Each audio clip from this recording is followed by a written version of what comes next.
So today we'll go over the exam questions. I sent out an email just reminding you of the dates for the semester, and also that I've posted the little video going over these questions, right?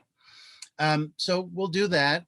And then what I'd like to do, and I'll try to do it as briefly as possible, I want to provide a little context for this work, for Orwell's 1984, a little background in terms of the setting and some of the big themes, right? And some of the ideas in it. So the book is just littered with these key ideas that reveal all types of fascinating things about this world that Orwell has crafted. And I mean, this book, there's a great tension between it being a character driven book. I mean, it's about this character, Winston Smith, who lives in this dystopian world. And he has this very kind of unusual love affair with this girl. And and so on one hand, the text is really character driven, and Winston Smith is kind of this archetype of the everyman, and I think it's captured in his name, Smith, a name that everybody has. And he is both a character very indicative of the world he lives in, but he's also a little bit different, and that's important. But apart from the plot of the story, one of the big elements of this book that's made it famous is not so much the characters and what they do and the character development, but really just the overall portrait that Orwell paints of this dystopian or totalitarian society, and the specific strategies they use to control people, and what the fabric, the kind of feel of what that life is actually like. And it's really kind of, it's a little overwrought. It's a little obvious in some ways. I think one of the great discoveries of creeping totalitarianism, going from the late 20th to the 21st century, is the way totalitarianism can creep up on you without you having any concept that that's actually what's going on. That today it's here, it's a very dark and grim image, right? And it's very obvious what these characters are going through in many ways, not in all ways, but today everything is wrapped in things that are rather appealing and pleasing to the senses and to the ego. And there's created a kind of seductive trap into a lot of this stuff, and a lot of it today has to do with the internet and the type of behavior we're engaged in. So today I really want to establish the basic feel of the text, and what's going on in this text. And next week we can spend a little time having some fun and talking about some contemporary examples that really illustrate what's going on here. So for example, if I can just kind of ramble a little bit, one of the major dimensions of this text, and that's a focal point of the exam question, is this thing called newspeak. Newspeak. Anyone want to hazard a guess or a definition of what is newspeak?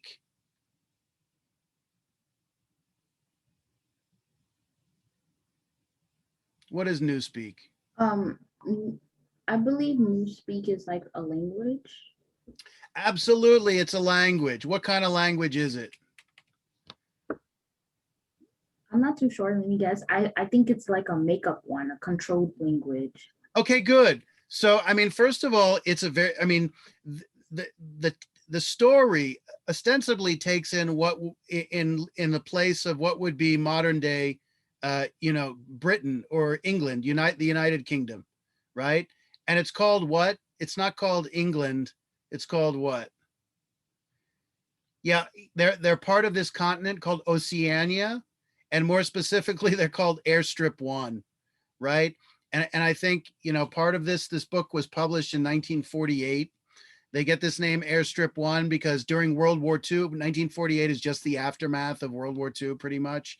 And one of the primary things that Great Britain had was a very powerful Air Force. I guess it's the British Royal Air Force. And I mean, a lot of things they were doing is flying planes off of England. And so therefore airstrip is this kind of, it's a slightly comic reference to one of the major functions of, you know, the English territory during World War II, because they were sending all these planes into Europe on bombing raids, right? I mean, that was one of the major things that helped turn the war, apart from, say, the Normandy invasion, right?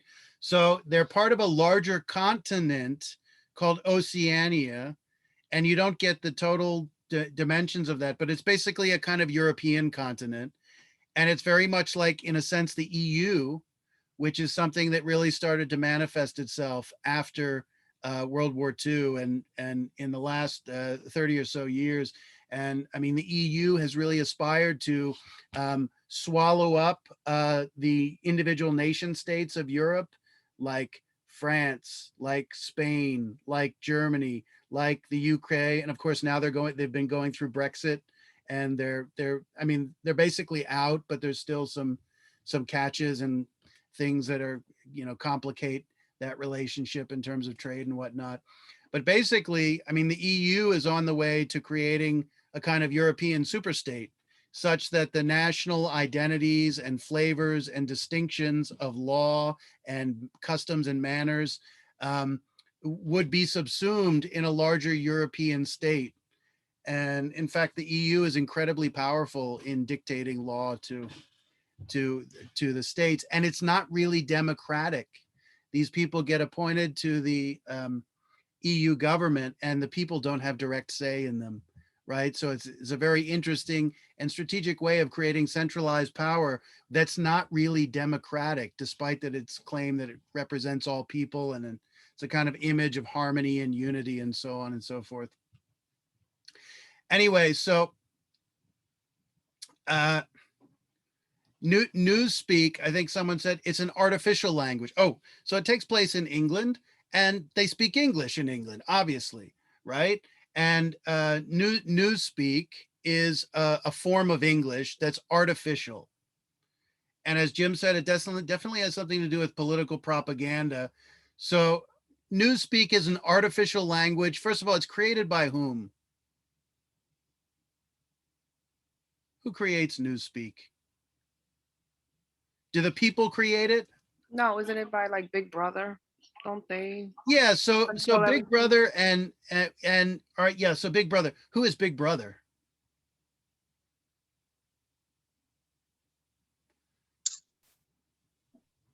English We'll get to socialism Talk. I'm sorry. and English socialism. Yeah. Government. So who is Big Brother? I mean, let's just say that's correct, that Newspeak is created by Big Brother. Who is Big Brother? The Isn't it government. like a party, a figurehead, like a socialism? Okay, good. So he is a figurehead of the government. He is the face of the government to the people, right? In the same way, when you think about like our president and the media attention that he gets compared to, say, members of the House and Senate, and also, for example, members of like all the millions of administrative branches where there's just tens of thousands of people who work for our government, civil servants, right? So for us, the president, he doesn't just represent his office, or her office, I should say, because my God, we're going to have Kamala Harris as president. And like, are you looking at your watch? It's only a matter of time. They don't just represent the presidency. They're very often taken as a representative of the entire government. So they are a powerful, institutional power. They're also a figurehead in the sense that they represent, they're the face of the government, right? So the government creates this artificial language called Newspeak. What's the purpose of Newspeak? What's the function of it? To form groups that only speak that language so they can all be in. Yeah, and which group do they want speaking this language? The people who are in the Oceania party. Well, what is Oceania? Oceania is like the whole continent of which they are one political unit of. So which is to say, yes, they want everybody speaking this language. All right, they want everybody speaking this language. What's the purpose of it? To have control. Okay, good. Let's leave it at that for now, and we'll come back to it. But so one thing we're going to touch on here is all the various illustrative examples that Orwell gives of how this society controls its people. And I think when you just see the basic principles by which all these strategies of control work, you're going to see things that are incredibly familiar to our society in many different ways. And Newspeak being one of the most important. You control speech, and by controlling speech, you control thought, right? What's the thing we have today it's not a perfect equivalent of Newspeak, but roughly it's a pretty strong parallel or analog. Surveillance, cameras that. Okay, so that's cameras and surveillance. They definitely have that. But specifically, what's our equivalent in terms of Newspeak?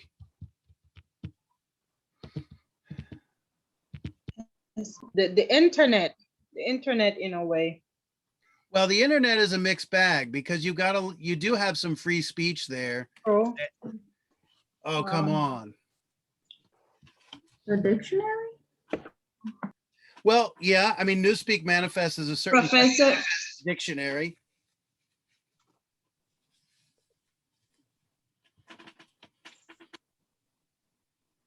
Starts with a P.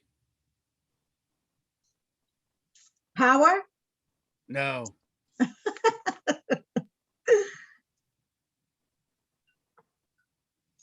I don't know. It depends on the media. If you watch certain media, you probably never hear this word. And you watch or listen to other media, and you probably hear it more Press? regularly. No. Close to the press, but it's not. Politics. I mean, the press Police. is one part. Police. Police. No. All right, Professor, we give up. Political correctness.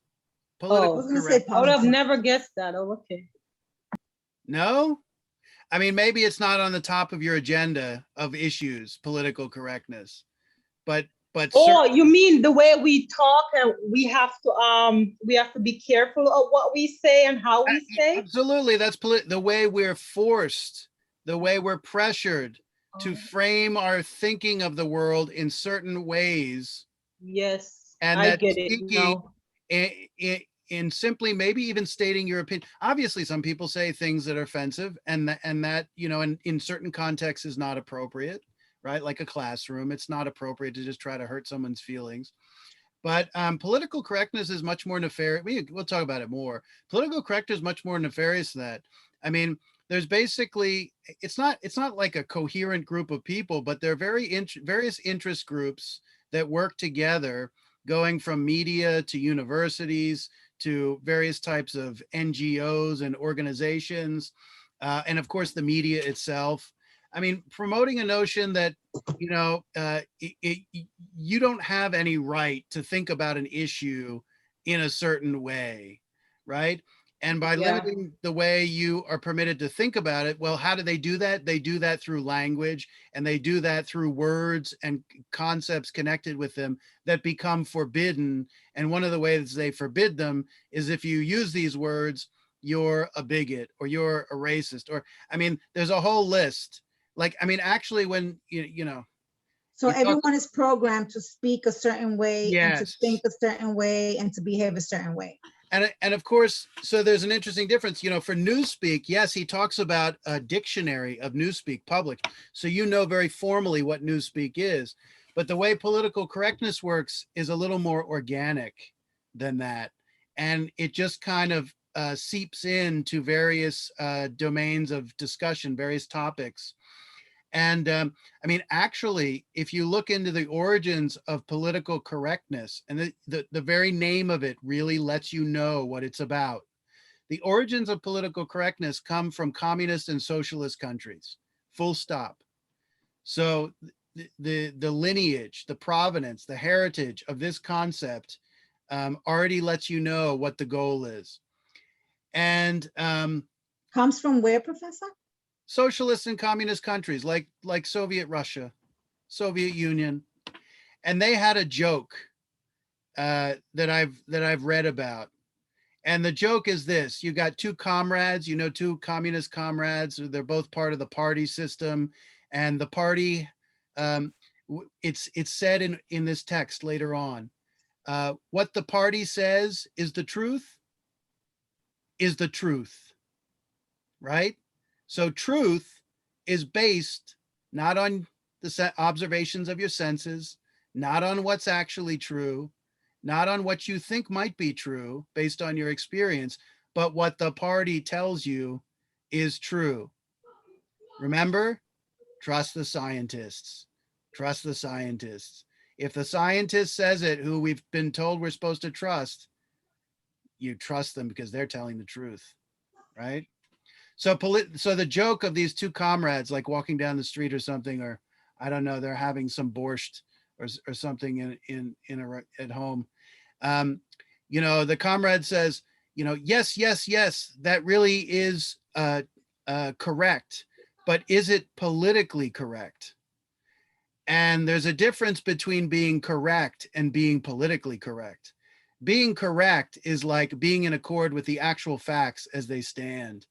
Being politically correct is, does your truth align with what the party has told you is the truth, right? And there's a passage in book 3 here where it simply states the truth is what the party says it is, right? And if you look at our media system, late night talk show hosts like Jimmy Kimmel and all these people, for the last 4 years, they haven't been comedians. They've been literally telling people what to believe. And of course, the irony is people turn on thinking they're going to get a joke and some comic relief after a long day and some relaxation. And they're getting all this political discourse. It's actually the last thing it is funny. And so, it's not coming from one source. It's kind of seeping in from multiple directions, and it doesn't seem coordinated in any way, but you kind of discover that there's a common denominator of what becomes acceptable and what becomes not acceptable. I'll give you one little example, and we'll move on to the text and then the test, and then come back into all this stuff. So the debate over illegal immigration, like people flooding across the border, was not created under Trump. It's the issue has been, actually it's been an issue for over 100 years. It's been a very provocative one. Who should be able to come in and how many and where from and so on and so forth. And of course, the legal term for someone who comes here who is not a citizen is an alien, right? So the classic language of someone who comes, let's say, across the border illegally, they're called an illegal alien, right? And as I understand it, the term alien is actually a legal term, like that is the technical term in the law as it's written, which would be the appropriate thing to refer to the person as, right? In the same way as it's a legal concept to say you're a resident of a certain place or a certain state, or to say you're a citizen of the United States. That's just a legal term. There's no kind of special connotation, positive or negative, to it. And so in the last, when did it start? It was sometime in the last 10 years or less. To call someone an illegal alien, they decided was a profoundly bigoted thing to say, despite the fact that it's rather neutral language. But of course, alien sounds rather, that's like xenophobic. Oh, to call someone they're not an alien, they're a human being, and things like that. And one of the lines they've been using for the last few years is if you mention the expression illegal alien, they say human beings aren't illegal. Human beings aren't illegal. And I'm not making that up. That's something that they've said in the media hundreds of times. Human beings aren't illegal. Politicians, human beings aren't illegal. Well, nobody's saying human beings themselves are illegal. Rather, what you're saying is what they're doing is illegal. And maybe it's not the most egregious crime, but you know, it's illegal to cross someone's border. Um, anyway, so for I think most of starting in the Obama administration, they started calling them undocumented immigrants, meaning they were still here illegally and they were not citizens. And undocumented immigrant kind of suggested that they were on their way to citizenship despite the fact that they had come here illegally, and so on and so forth. So language can be used to really profoundly misrepresent things, to lie, to regulate our thought, and so on. And this is really one of the central themes of the text, the way in which language is used to control people. And this is really important because the central character, Winston, is in some ways, he's an average representative or a slightly above average representative of the world of Oceania. But he particularly has an appreciation of language and speech. And coupled with that, he has a stronger than average awareness. You could say he's kind of woke. I think that's the word we use today. Some people might say he's kind of red pilled, if you're familiar with that expression.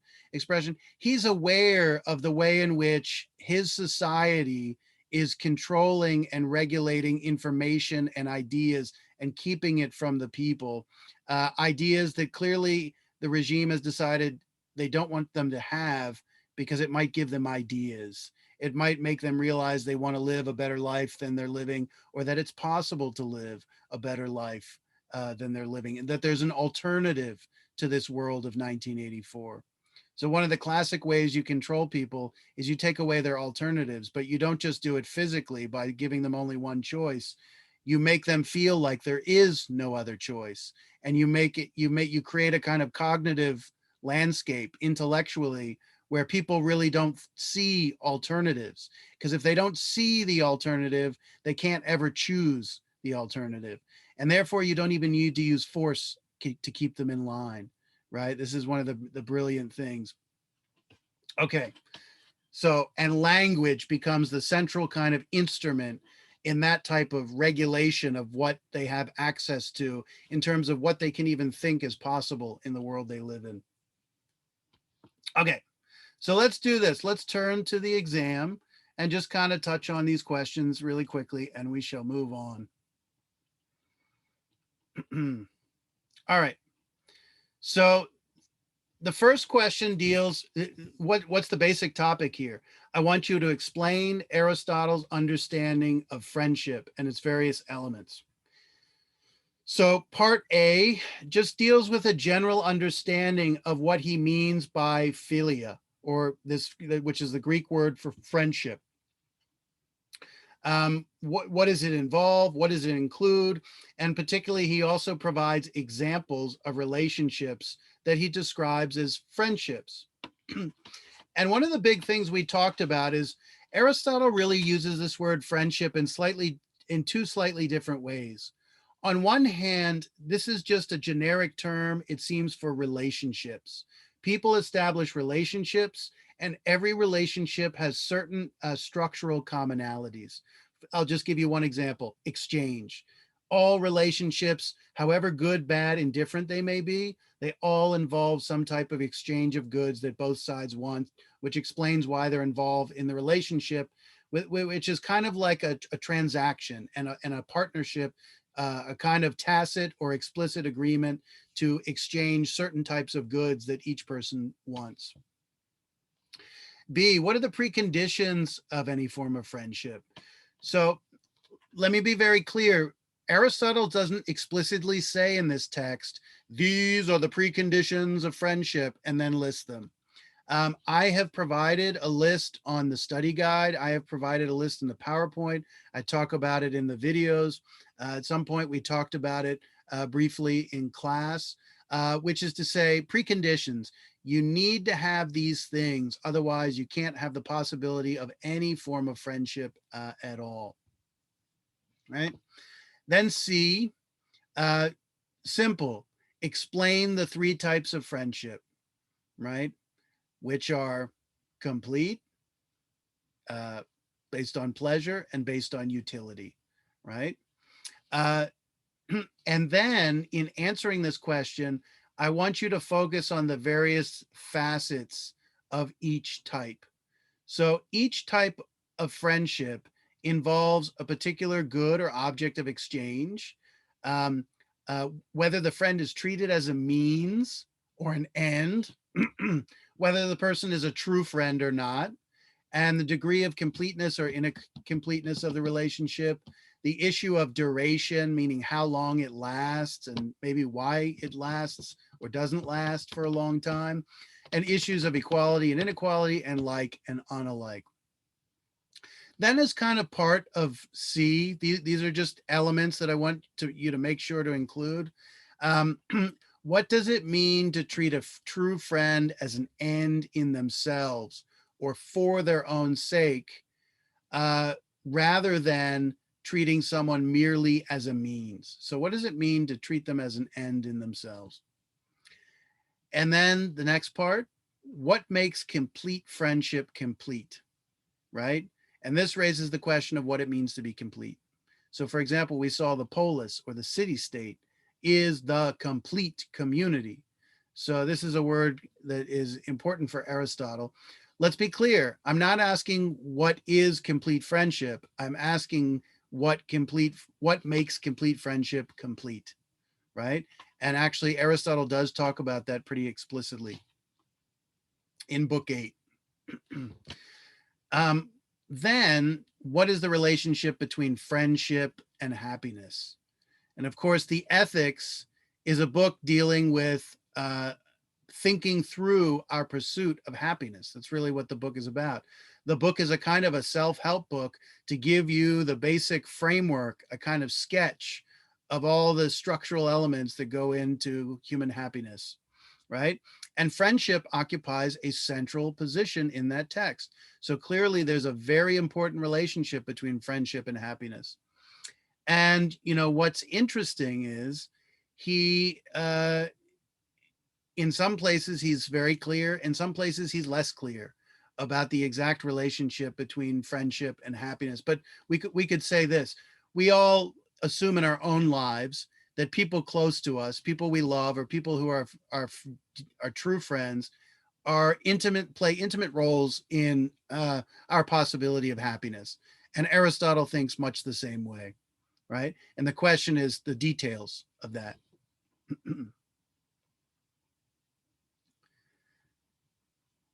Okay, so then Orwell's 1984. So this is something that we're going to talk about today in a moment. First, what does it mean for a political regime to be totalitarian, right? So this, let's just be clear, we're looking at a novel now. Aristotle, we've been looking at philosophy. It comes as a logos, a rational account, a kind of essay or a nonfiction treatise where Aristotle tries to explain things to us, right? Here, Orwell is writing a novel, a fiction about characters in a certain world who do certain things and, encounter a conflict that needs to be resolved, right? So Orwell is not telling us directly what a totalitarian society is. Rather, he's illustrating it, right? So in the beginning of the semester, we talked about the difference between mythos and logos, or fiction and nonfiction, you could say. And fiction shows or illustrates, and nonfiction tells or explains directly, right? So fiction is trying to tell us something, but instead of telling us directly, it shows us through exemplification, through characters doing things. It doesn't come out and just tell you what it wants to say, right? So let's just be clear. The entire world of 1984 exemplifies the concept of totalitarianism. So it has examples on every page addressing this concept of totalitarianism, right? That said, I provide some definition and discussion in the videos and PowerPoints connected with that are posted on Blackboard. Just give it, and we'll talk about it in a moment. Okay, so B, the simplest definition of a totalitarian society is one that exercises total control over all aspects of its citizens' lives. So here, describe some of the techniques used to control the citizens in this world. In the symposium, C, we're now in C. In symposium, there were the basic strategies of tyranny or totalitarianism is to divide and conquer the people in their relationships to themselves and to one another, and explain how this is manifest in 1984. Next. So these are really all connected to the issue of totalitarianism. They all kind of unfold out of that issue. A major form of control is through language and ideas, which regulate not only what people say and think, but also what and how they think about the world, themselves, and their relationships with others. So this is obviously the issue of newspeak. What is it? How is it used? How is it a strategy of control? How does it do that? What is doublethink? Let's just be clear. Doublethink is an element of newspeak. Newspeak forces people to think in a certain way, and one way it gets them to think is in this form thing called doublethink. And what is the consequence of newspeak on the individual psychology of that, on the psychology of the inhabitants of this world, and its impact on their relationships with one another? So key thing is you'll be explaining these things and providing some examples. And we'll be looking at some examples. So now's a good time to take any questions about the exam. Questions, thoughts, comments about the exam. Professor, so we are to pick one or two for the final, right? No, you have to do both questions. Oh.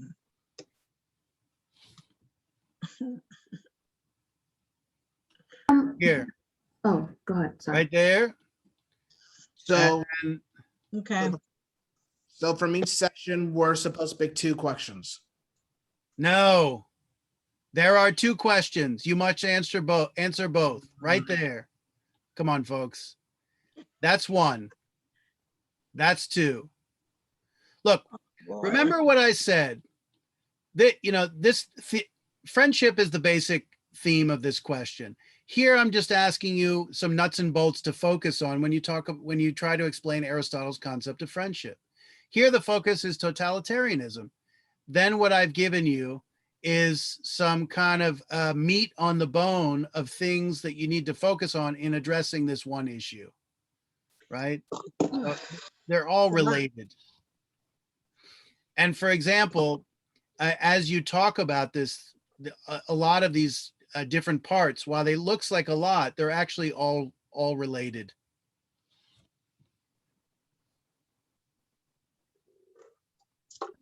Professor, can you clarify part B in question number 1 again, please? Oh. Yeah, so first of all, this is in the videos. This is on the PowerPoint. Preconditions, things you have for there to be a relationship at all. And I'll give you one example. And we're not even talking about any particular type of relationship. These preconditions are common to all relationships, right? I'll give you one example: exchange. If people aren't exchanging something, there is no relationship of any kind. There's no relationship, right? So therefore, exchange is a fundamental precondition for the possibility of some type of relationship. I think you understand now. Thank Yep. Other questions?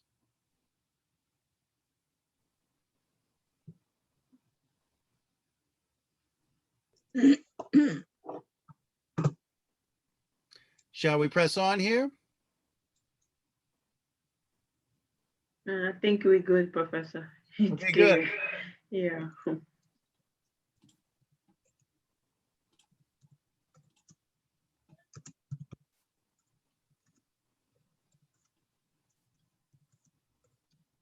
Okay, I think I'm going to go in a little bit. So let's just talk about this. I want to keep the lecturing to a minimum because I want to read and just reflect and ask people questions, what they think is going on. So totalitarian or totalitarianism, right? The one interesting thing about totalitarianism or or a totalitarian regime is that the very existence of this type of political regime is novel to the 20th and 21st century. At no time in human history had such a regime existed on the planet until the 20th century. So it should give you, for all the various types of progress humanity has made since the dawn of time, it's ironic in a kind of tragic way that totalitarianism as a form of government or regime emerged actually very recently. And there's really, it was a new word invented to describe primarily the Soviet Union and Nazi Germany, right? On one hand, Nazism, of course, as you all know, is socialism. It stands for National Socialism. Fascism is a type of socialism, despite what we are told today. So one of the things this text does, it talks about how they rewrite history and conceal the past from people so that they can't think about the present properly because they don't have the tools, they don't have the facts at their disposal to analyze it correctly. Well, so like we're told that that the Nazis were fascist, but they weren't socialists. Well, they were socialists, right? We're also told that fascism is the extreme right wing and communism is the extreme left wing, and that somehow, because they're two at opposite ends of the spectrum, they're somehow fundamentally different, which is also really not true. They're much more related to one another, or iterations, or they're more like cousins to one another than opposites. And this is actually one of the great lies of our time. This is the way this has been presented. It's not rather misleading. It's fundamentally misleading. Okay, so totalitarian, it's a type of political regime, right? So relating to a system of government that is centralized, right? Power is centralized and dictatorial and requires a kind of complete subservience to the state. So we get in important political elements here. Centralized power. Did our founders want a lot of centralized power in Washington, D.C.?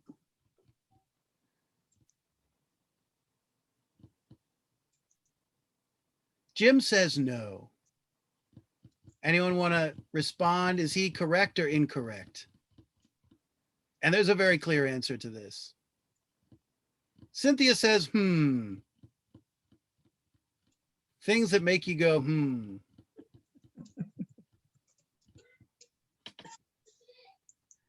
Did the founding fathers of this country want a lot of centralized power in what would become Washington, D.C.?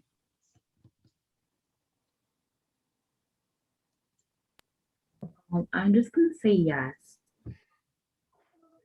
The federal government was not in D.C. at first. It was Philadelphia, then New York, and then it moved to Washington, D.C. Yeah, I mean, it was there by the 1790s, late 1790s. Okay, so Jim flipped his answer. He's making it more complicated for himself. So let's step through it for a second, because when I teach this book, I teach it relative. I mean, I try to teach everything in this class relative to our own experiences of the world we're living in right now. Good, bad, indifferent, good, bad, and ugly. And this book in particular has some powerful resonances to issues we're facing today, whether you realize it or not. They are lurking there. And so, before we had the Constitution, we had what was called the Articles of Confederation. And basically the states were sovereign, which means once we threw off the yoke of Great Britain and that crazy King George III, and the redcoats, you know, because the redcoats are coming. The states were basically like nation states. They had their own sovereign power and made their laws for themselves. And there really was no what we would call a national or federal government that that regulated or made laws for all the states, the way we have a clear distinction between the federal level and the state level, right? That's called federalism, this distinction between federal and state, which is a very unusual political structure that exists virtually nowhere else in the world, right? And so when they had the Articles of Confederation, because they realized that, I mean, look, we were called the United States of America at that point, between 1776 and 1787, right? And there were certain things that we needed some version of a national government to do with the Articles of Confederation. So like foreign policy, raising a certain amount of taxes that benefited all the states, and so on and so forth. But particularly foreign policy, because we needed one government to represent all the states to the rest of the world, rather than each state having its own relationship with foreign powers like France or Great Britain and what have you, right? But the Articles of Confederation were very weak and they didn't really work, and the states didn't respect them.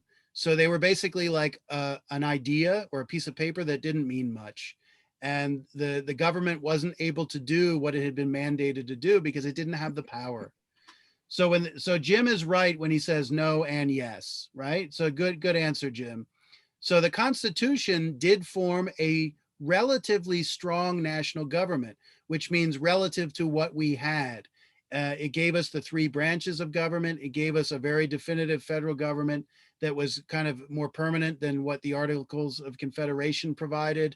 Basically, under the Articles, they got together for a Congress rarely to deal with a few business matters, and then they dissolved and they went back to their states and they ran their states as if they were their own kind of independent nations, right? Kind of hard to imagine today. So the Constitution founded a very strong sovereign central government, and a lot of people who were apprehensive about the Constitution were apprehensive about the amount of centralized or concentrated power that would be in the national government, as opposed to the states. And they felt like the federal government would have more power than the states, and the states wouldn't be able to run their own affairs. And well, there's a consequence to that. Okay. And so when we founded this country, kind of the second time, you could say the first founding is the Declaration in 1776. And the second founding is the establishment, the acceptance of the Constitution in 1787, right?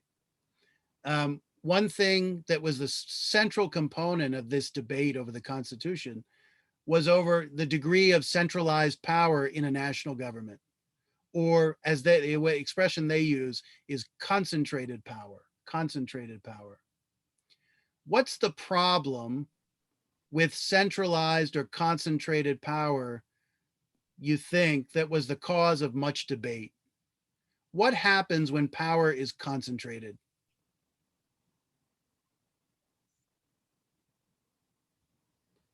What happens when one group of people gets all the power?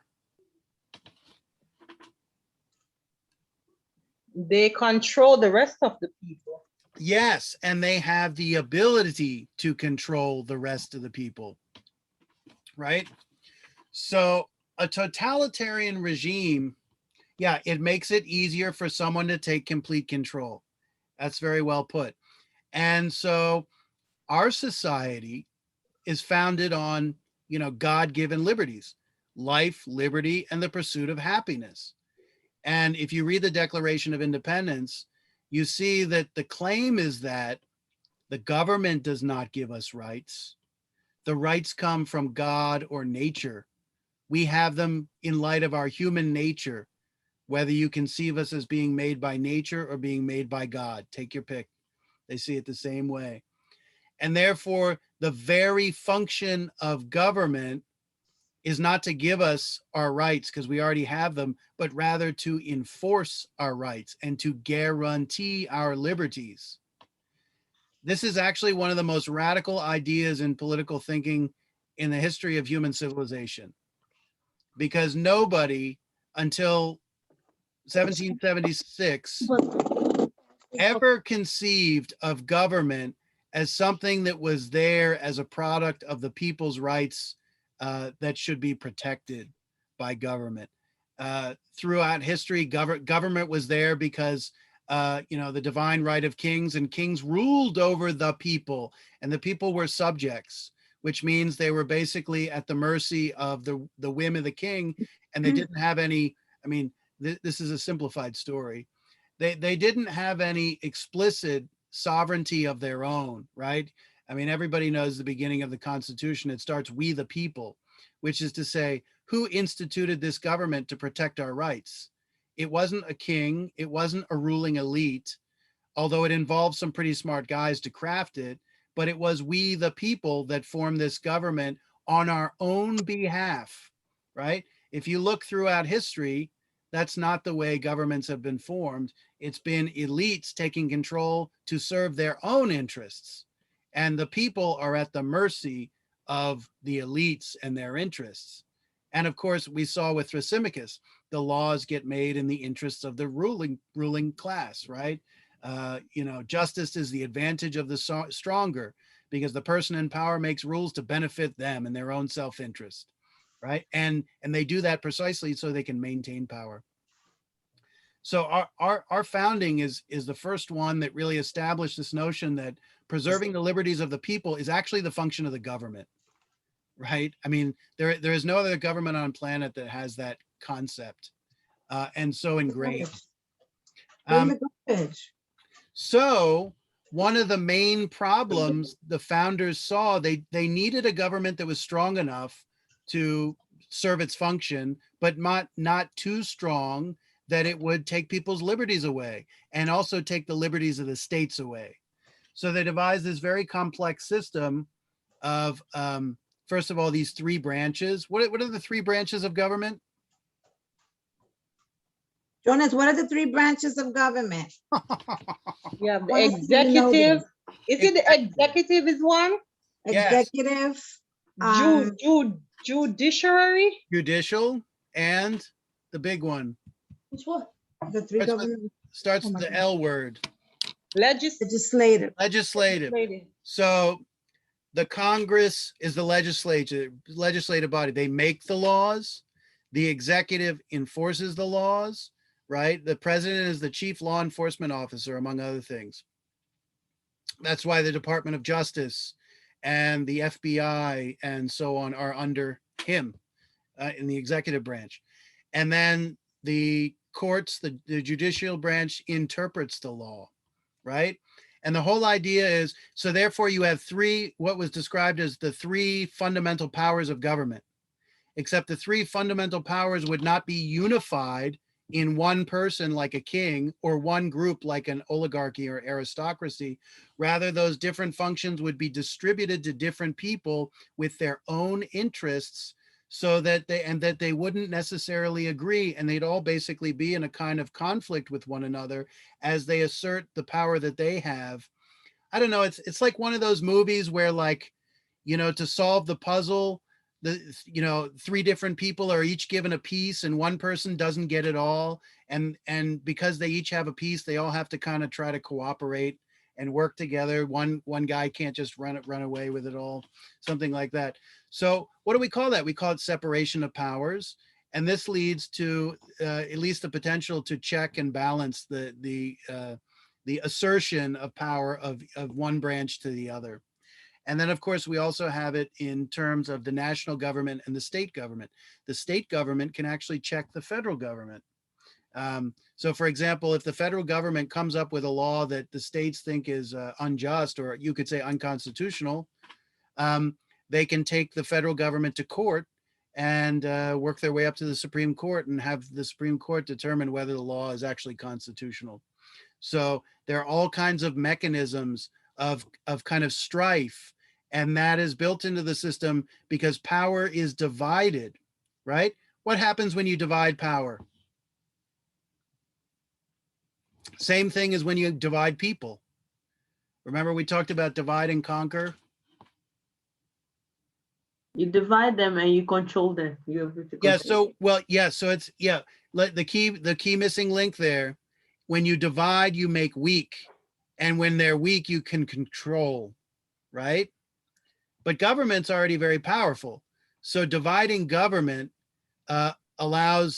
makes it weaker than it might otherwise be, but it allows the people to at least to better control it, if not control it. Absolutely. Okay. That's a little history of our a very, very brief history, but totalitarian regime has no conception of individual liberties, a fundamental belief that they are in the position to make the destiny of all human beings within their regime as they see fit, right? And of course, you know, if you think about communism, one of the basic things that separated communism from fascism is not that they really had vastly different ideologies, but one was national socialism based on a state model, and the other was global communism. The aspiration of the Soviet Union was to make the globe communist, and they worked very hard to disseminate their authority through all types of very sneaky means. I mean, it was a Cold War. It was not a hot war with the Soviet Union. Yes, they had some tanks rolling into some Eastern European cities like Prague and Czechoslovakia, but for the most part, they used various types of propaganda and infiltration to flip societies from within, right? And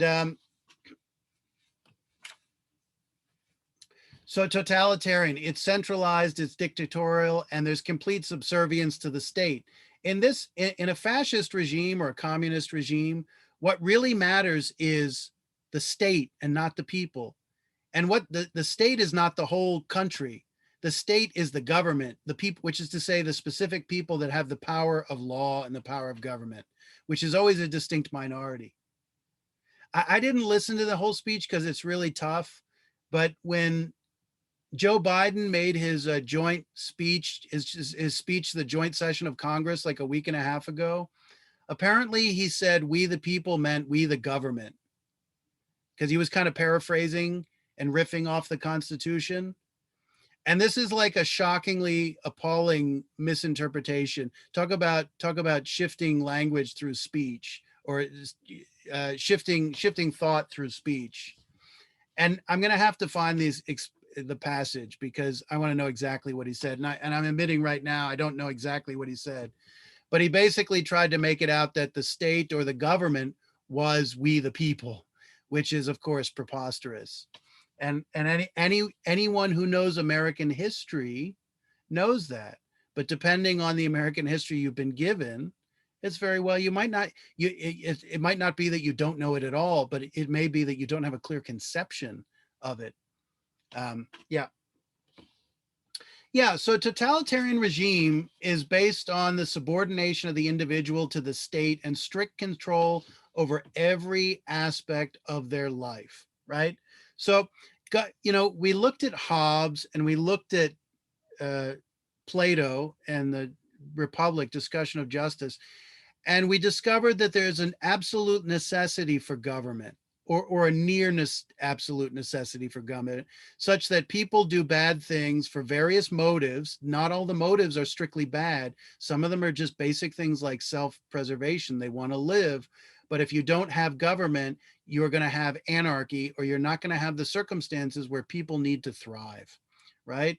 So government becomes a basic necessity, even in the freest society. And of course, that's the trade-off, balancing government control versus individual liberties. But the big thing about totalitarianism, about fascism, and about almost all political ideologies in the 20th century, as opposed, I mean, our regime is a product of 18th century thinking. And many people have tried to say that that's old fashioned. Even our presidents like Woodrow Wilson famously said that the Constitution and the Declaration were completely obsolete and needed to be abandoned. And the one thing he wanted to do is he wanted to concentrate power. And actually Wilson had a lot of sympathies with fascistic ideas at the time, because progressive, he was called a progressive, but to be a progressive was actually to be something very much like a fascist of the day. Amazingly enough, it's hard to imagine. Progressive has such a nice sounding name. It sounds so progressive. It sounds like, you know, an insurance company. It sounds like such a good thing to be. And I suppose if you buy into the fact that the Constitution should be abandoned, then maybe it does sound like a good thing. But one of the big things about our society, and it was very explicit in the thinking of the founders, is that our rights inhere in us, right? We all know life, liberty, pursuit of happiness, right? That's the Declaration of Independence. That's the language of Thomas Jefferson. That's the language that comes from John Locke, right? He said life, liberty, and pursuit of property, because being able to be free to have property that is yours, right, under law, and that nobody can take away without compensation. That's what property is, right?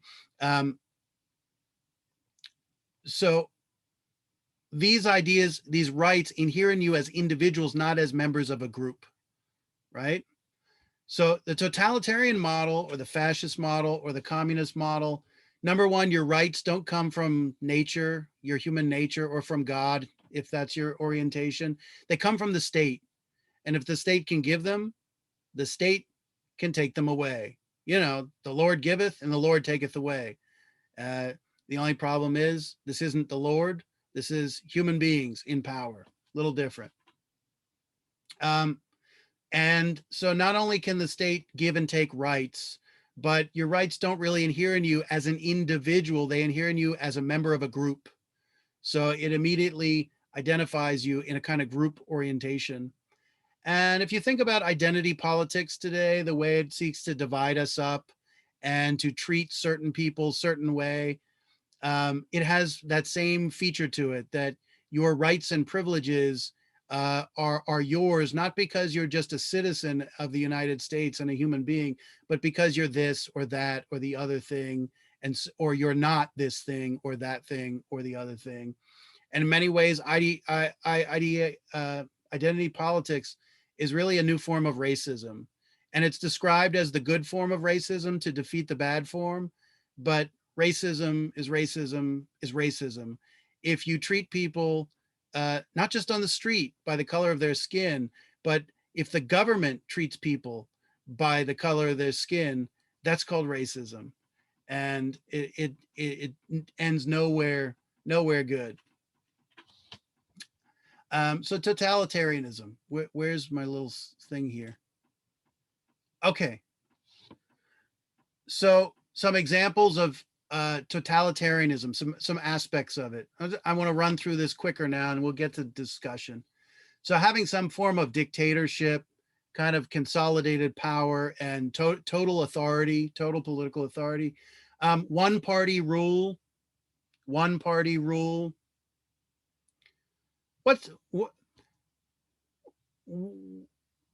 the issue with one party rule? Why is it better? I'm just going to make a judgment here. Why is it better to have many parties? What is many parties an expression of? Many different types of political parties. What is that actually an expression of? Different types of point of views represent. Absolutely. If your country has multiple political parties, it means that you actually have the freedom to form groups and assemble based on different beliefs and different ideas. Remember what is the First Amendment of the Constitution? What's the number one Bill of Rights? What is it? What freedom does it guarantee? It doesn't give us this, it guarantees it. What is it? Freedom of speech. Freedom of speech, absolutely. And what else does it give? Do you remember? And because it's actually a pretty long sentence with lots of clauses in it. And it's more than just the freedom of speech. Religion and press. Religion, press, and you missed one. And it's really important to speech, because if you don't have this, you can't have effective speech. And speech becomes meaningless. Protest. It starts with an A, freedom of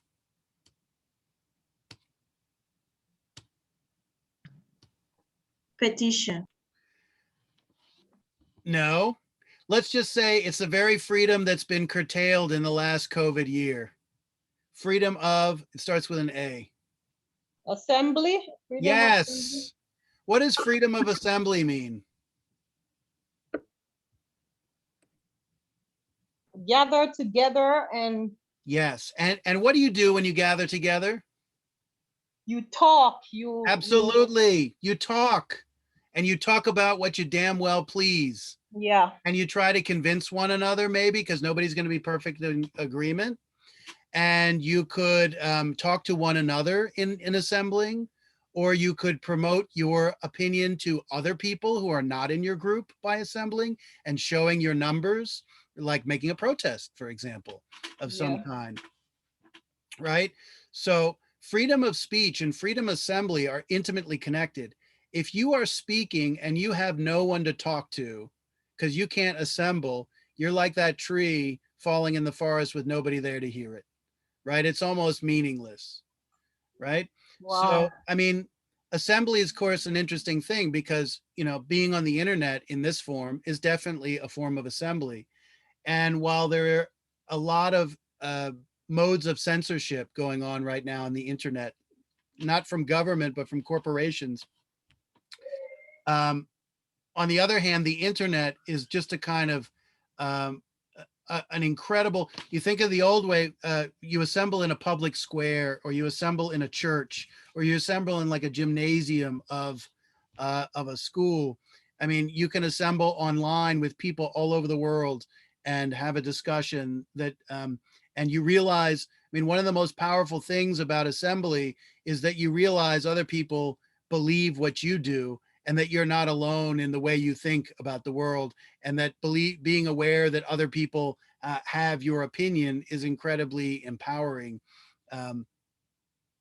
So if there's one party rule, that means there's only one political opinion that dominates, and one group who is assembled as, you know, the government to rule. Any places on the planet where there's one party rule?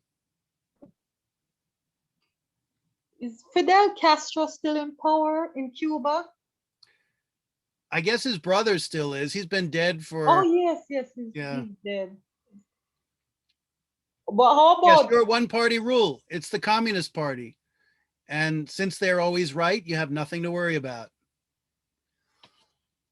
China? China. Yeah. Are So they? I'm sure there are many smaller countries that effectively have one party rule, like Iran and whatnot. But China is really, and we could say North Korea, but China, in terms of their presence on the world stage, Yes. their yes. ambitions, which have been concealed to us by our media for decades.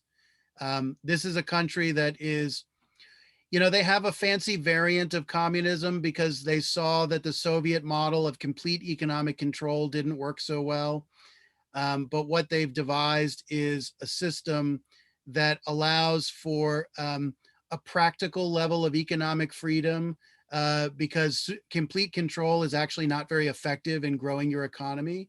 But the bottom line is they do have communism in the sense that the Chinese government, which is really the Communist Party, which is a kind of oligarchy that makes backrooms deals and then comes out in the public and states what they've agreed to. Yeah, I'm from Jamaica, and they're doing the same thing there right now.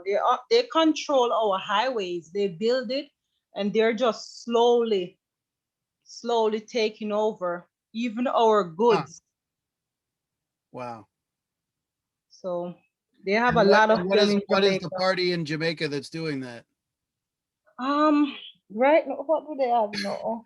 I'm sorry, I've been here for a while. I left Jamaica a while ago. Sure. Yeah. So anyway, in China, basically everything is owned by the party, and which means they may not own it directly, but if at any time they say, I want a piece of this company, or I want this, they will find a way to just take it from people. Yes, Right. that's so true, because And- I see it happening right now in Jamaica. Yeah. And why is that? Because they have all the power concentrated. And when they do something to well, they're not really citizens, they're subjects. A citizen is one who participates in their own self-government. right? A subject is someone who's just passively subject to the arbitrary rules of the ruling power or the king or the party or what have you, right? They have no lever to fight back. So in this country, as a citizen, if the government does something to me that violates my rights, I can take them to court, or at least in theory, if not, there could be practical reasons why I might not be able to, but I can take them to court, right? Which means I can make a claim against the government.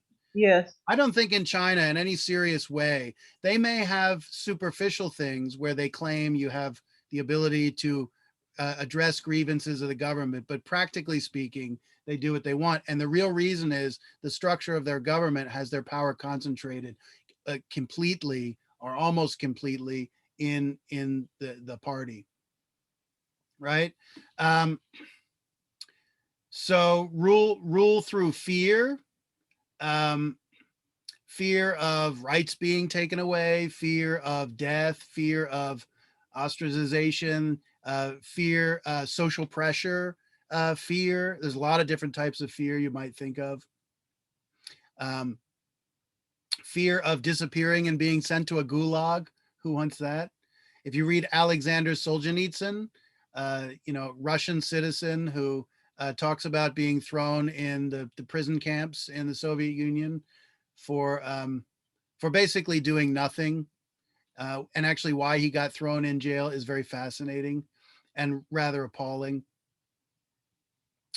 Censorship of media, right? Control over what the facts, control over your understanding of the world, even control over your understanding of reality, right? I mean, media can shape things in such powerful ways now.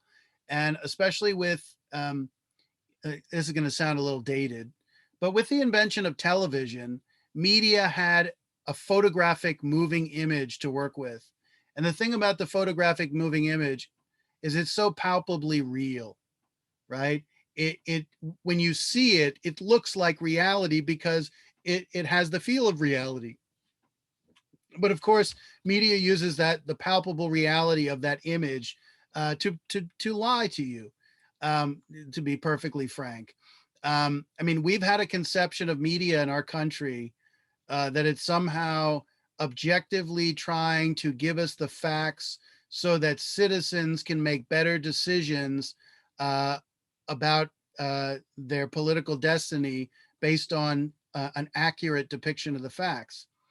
And on paper, that's exactly what we need from the media. The problem is the media has merely presented themselves as providing that service. But one of the problems is they have no motivation to do that. There's no legal mechanism that really, or constitutional mechanism that demands they do that. Freedom of the press basically means if you have a press, you publish your opinion that you want to put out if you've got the money to do it. So today it's not, a press is literally like you make pamphlets or you make newspapers. But of course today it's cable television or internet or social media, right?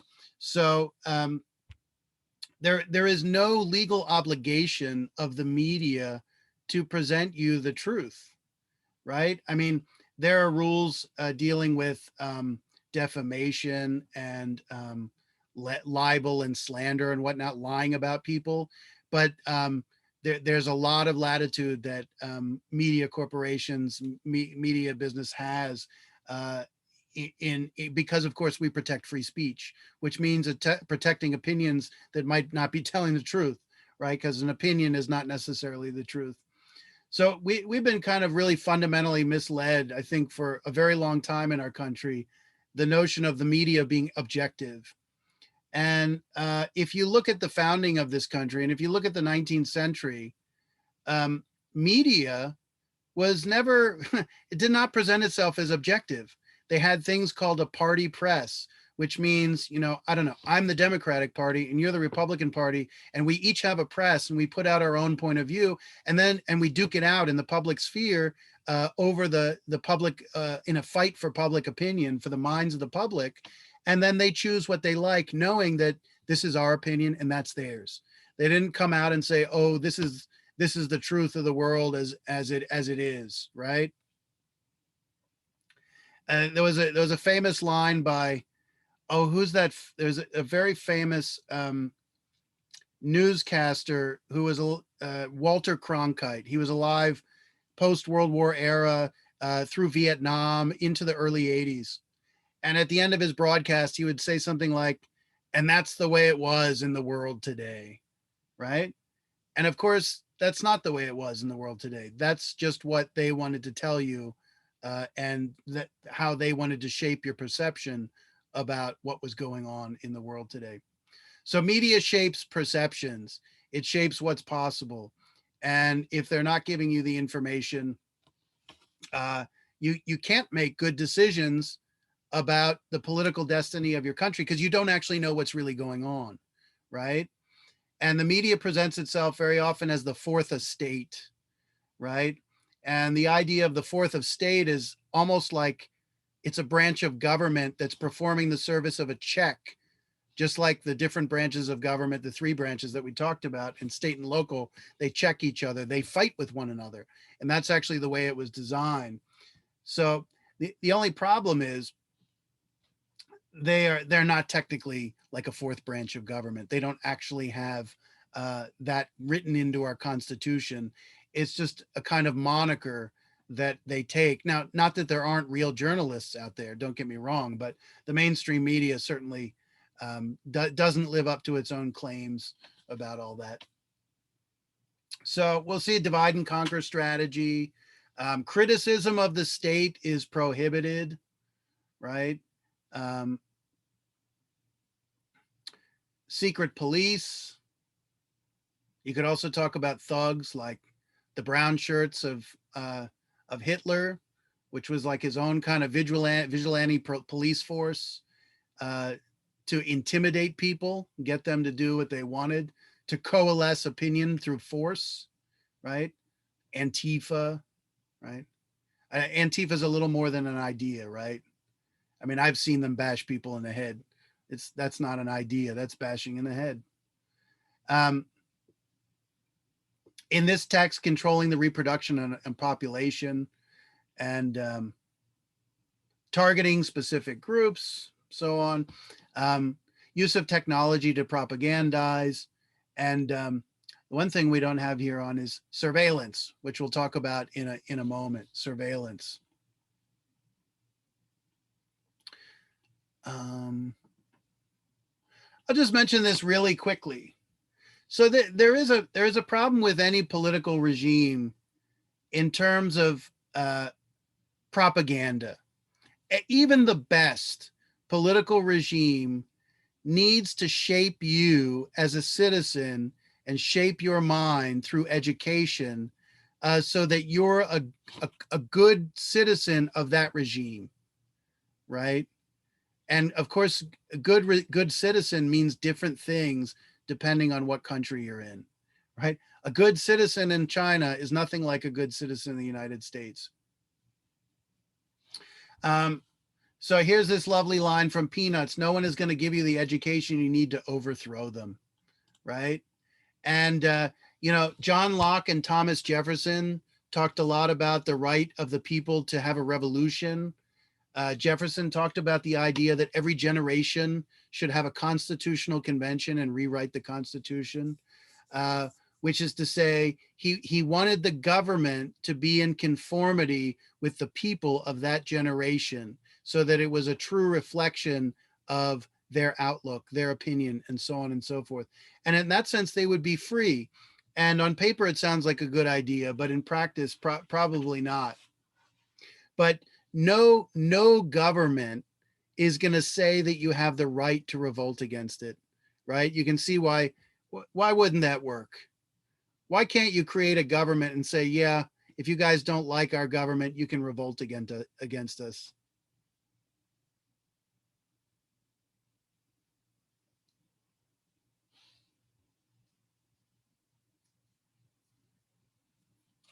What's the problem if they wrote into law the provision that if you guys don't like us, you can have a revolution? I mean, it's pretty ridiculous, right? But what's the problem?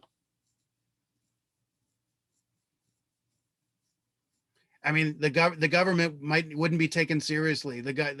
You can't permit people to. I mean, revolution is a form of law breaking in a sense. If you lose your revolution, right, you're a lawbreaker rather than a revolutionary.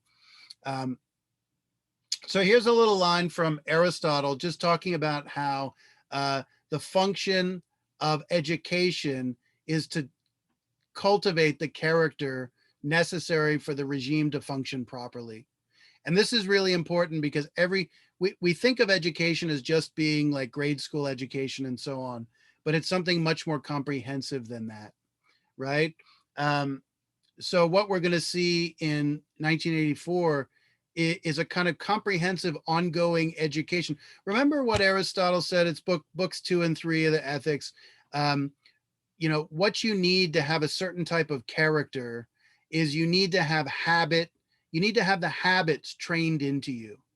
And training is a kind of, it's training you through action and experience. It's not just book learning, or in fact, it's not book learning, right? So what this regime is constantly doing, these people, is habituating them to the character it wants them to have so that they can be more compliant, more passive, and so that they can control them better, right? Okay, good. So the other element of control, the other big element of control outside of Newspeak, is the role of concealment and transparency in this regime. So I have a question. What does the government of Oceania consist of? Who's in charge? What's the division of labor of the government? What are the branches of government?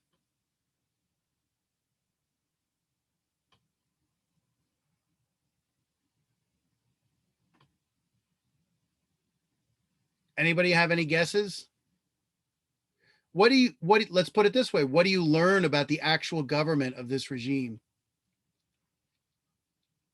Oh, I was gonna say Ministry of Truth, and the Ministry of Peace and Ministry of Love.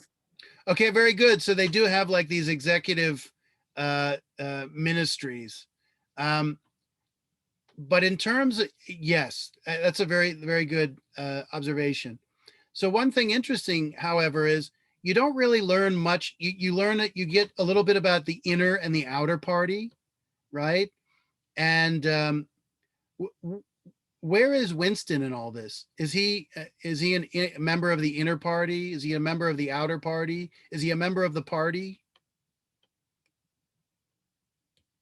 Oh, so what you're trying to say is that like there's no definite you don't know who's in charge of who. It's just people. And like Winston is just a regular person. He's not inner or outer. Yeah, so I mean, he does have some slightly elevated status because I mean, I don't want to say that his job is exactly prestigious, but first of all, it's work of the mind. It's not manual labor. And you see a very kind of, so he has a certain status as doing that. And he is serving the state. I mean, he's got a government job. But one thing you notice is it's not really clear what the government structure is. It's not really clear who's in charge.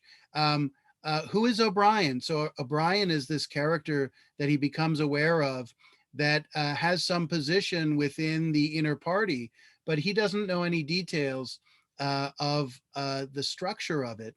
And so he doesn't know if O'Brien is some low-level person who is not sympathetic to the regime, or whether he's some high-level person who's very sympathetic to it. And we never get a definitive answer as to exactly where he fits. So on one hand, the government is concealed from the people.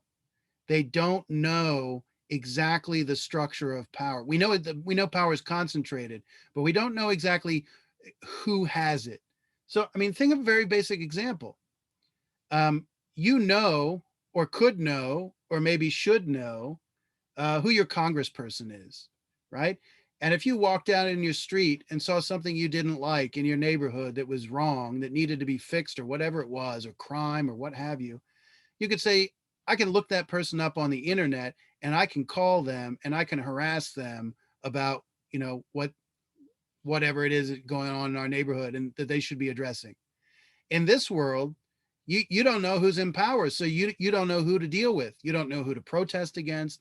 You don't know who to call. Of course, they're not representatives. It's in a country like ours where the government is there to serve the people that we call them representatives. Now, today, that seems like a euphemism because they don't seem like they're representing the people. They seem like they're off in their own, like Washington, D.C. kind of globalist world.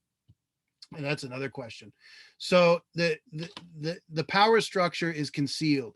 This also dovetails with the legal system of this society, right? Do you remember reading anything about the laws of Oceania and how they work?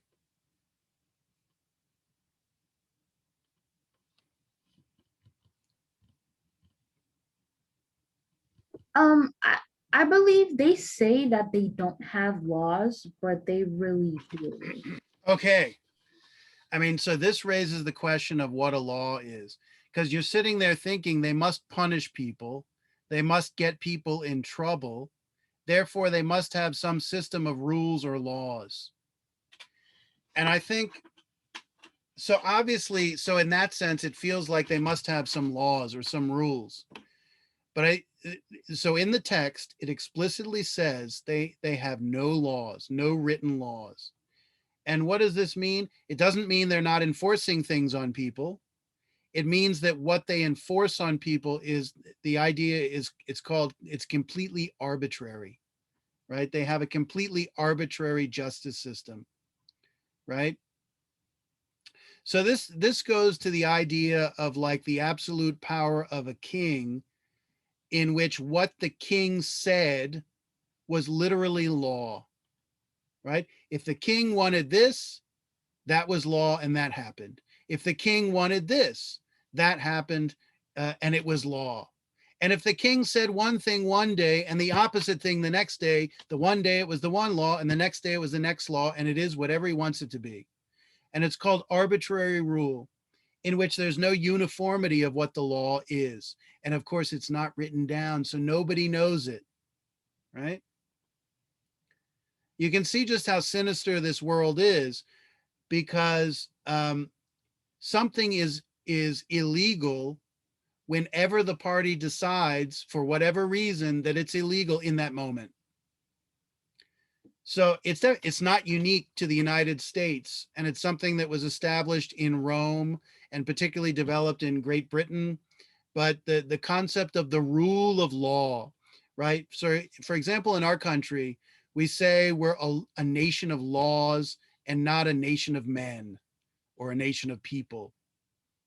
And what they mean by that is the things that really rule are not the people, but the laws. And the laws are uniform and the same for everybody.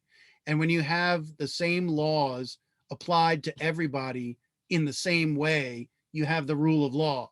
So, for example, what was so unjust about Jim Crow and segregation and things of that sort? Well, you actually had different laws applying to different people in different ways. And there was a two-tiered justice system. It was not unified. The whole idea of equality of people asserted in the Declaration of Independence primarily means moral equality before the law, that we all deserve to, whatever the laws are, we all deserve to be treated the same way by the same laws uniformly, right? It's an incredibly powerful idea, right? And prior to our founding, countries did not have the same laws for all the people. They had different laws for different people. So they had legal classes of people in which different laws were subject, different people were subject to different laws. So you had nobility, you had people who were middle class people and artisans, and then you had peasants and serfs and slaves and so on throughout human history. And each one of them had a different legal standard that was applied to them, right? So you see, that's unjust. So here you have a situation where the party, it's not the rule of law, it's the rule of people or the rule of the party. They can make up any law they want at any time. And yeah, something they do in China right now. And you can Google and find a million examples. Okay, so here's the interesting thing. The government structure is obscured from the people. So they don't know what they're dealing with and they don't know how to respond. And that means they can't really respond effectively to the government. And you notice the relationship that he forms with this character O'Brien, who he knows is some type of more senior party member. He's trying to get an understanding of his own nation, right? He's not taught the truth about the real structure of his society. It's concealed from him. And that allows them to control them better, right? You know, what if we discovered all our representatives in Washington were really just puppets from more powerful people who we've never even seen before? Puppet masters behind the scenes who we don't even know their names. That would be rather sinister. So we talked about Gyges. Now we're going like way back here. Gyges from Plato's Republic, the beginning of book 2. And Gyges is the guy who got the ring, who made himself invisible. And by being invisible, it allowed him to do things that he could get away with, things that the average person obviously couldn't get away with. And he did all kinds of horrible things that gave an insight. You know, he slept with the king's wife, or maybe the appropriate word is raped. Plato's not going to, if it's a rape, he's not going to say it explicitly. It's insinuated with the way he sneaks up on her invisibly, right? That doesn't sound very consensual. And then he kills the king and he becomes king. And so the two things he uses his invisible power for is sex and political power, right? Seemingly pointing to like two really primal desires of human beings, you know, sexual desire and the love of power, really kind of fundamental there. So here this regime has a similar type of concealment, and the concealment aids the power of the regime, right? By the same token, if someone's life is increasingly transparent to the regime or to the state, then they're at a vulnerability. So while the state is kind of invisible, the people's lives are completely exposed to surveillance through various techniques in the society. And there's literally almost nowhere to hide in this. There's no, what we would call a private sphere, a sphere in which the government has no right to look into your business. Here, the society, this is totalitarianism in part of its essence.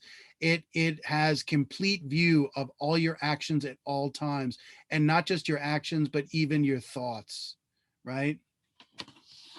What are some of the techniques for surveillance and of surveilling people in this society?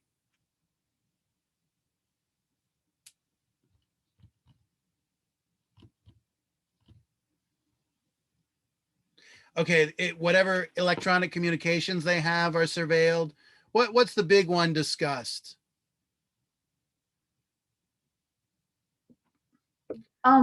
The something. Oh yeah, telescreen. There we Yeah, go. the telescreen. What is the telescreen? Is it what you watch TV on? No. Basically, it's like a TV, but it's always on 24/7. You They can watch only TV. dim the lights. And what? I'm sorry? You can only dim the lights. Yeah, you can't turn them off because if you're in the dark, they can't see you, so they need them on. Transparency, right? See, think about what our model is with the private sphere and your home being the place that's your private sphere, that the government can't come unless it has just cause. They can't just bash in your door. They may, there's lots of stories about it, the FBI doing it.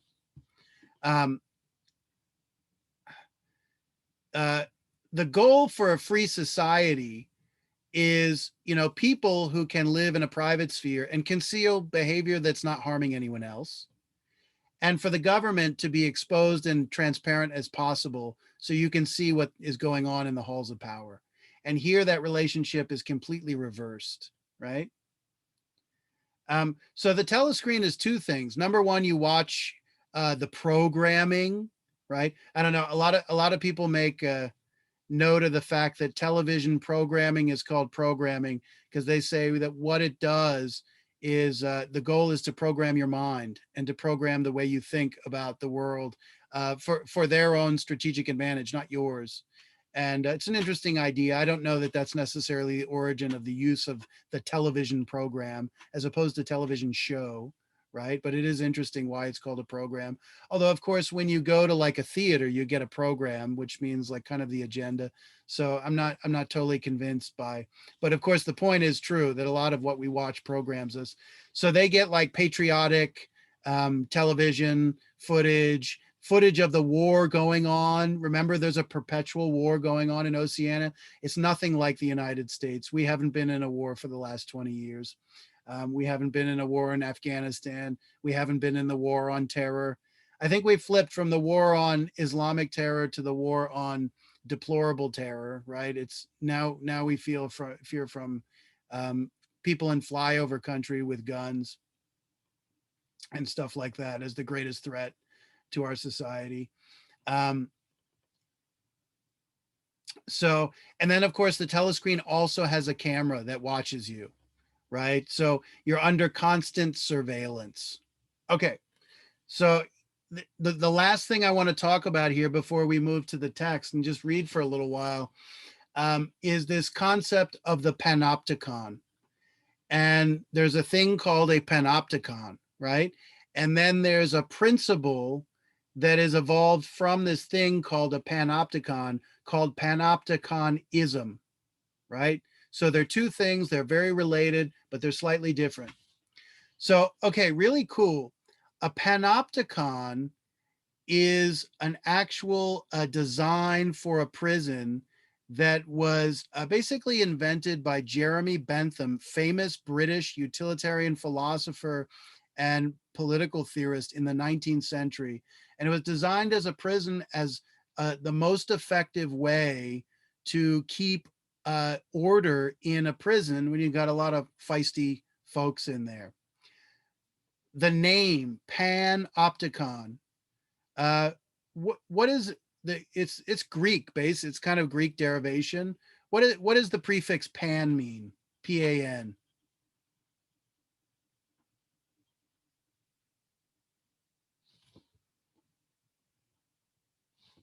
Anybody know, like pantheon, Pandora, not referring to the music service. Pan means all. Opticon has to do with sight and seeing, right? So in a panopticon, it is all seeing. And if all the people are seen all the time, you can control their behavior very easily because they're being watched and they know they're being watched. And if they're being watched, they're less inclined to do something naughty. Think about Gyges. He knows he can't get away when he's seen with a crime. So he makes himself invisible to commit the crime. So that's the derivation of the meaning of the word. The name of the thing refers to a circular prison. I'll just read it. Built with cells arranged radially in like a circumference around a central point. So this is basically a circle or a variation on a circle or an ellipse or an oval in which at the center of it sits a guard tower. And here are all the cells where the prisoners would be.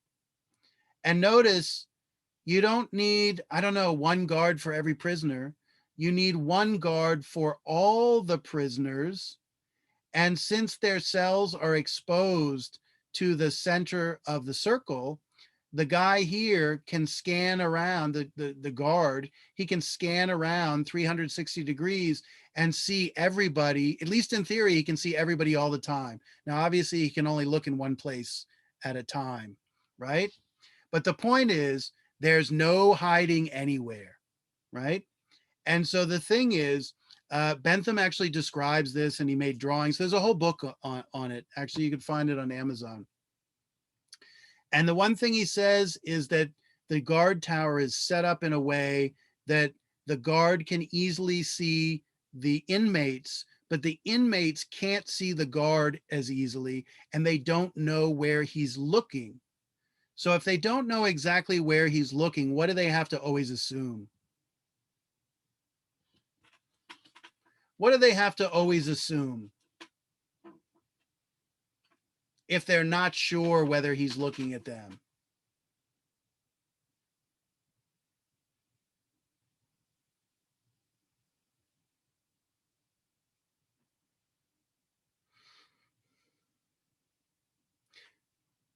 And imagine if he sees them doing something wrong, they'll get punished, and they don't want to get punished. What do they have to assume if they can't see clearly where he's looking?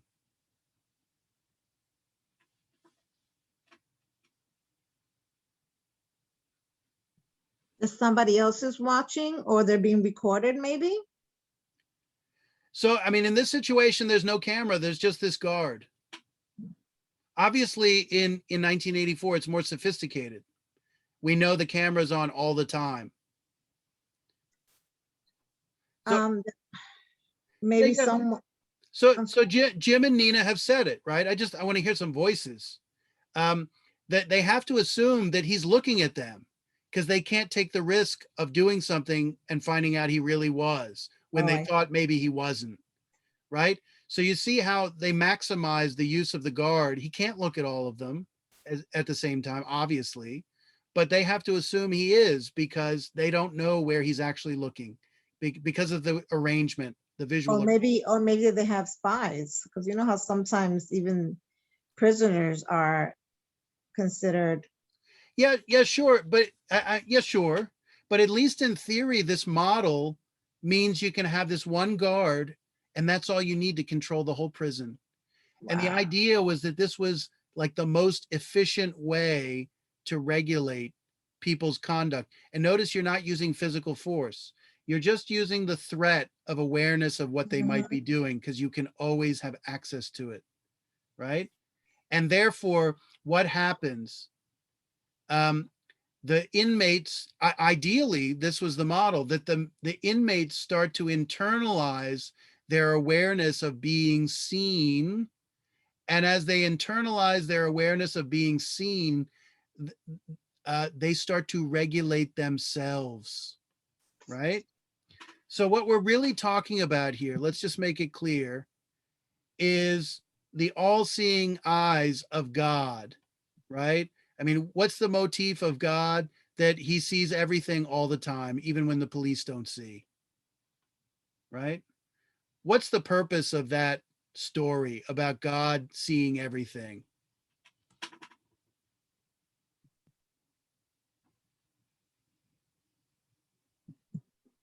What's the function of it?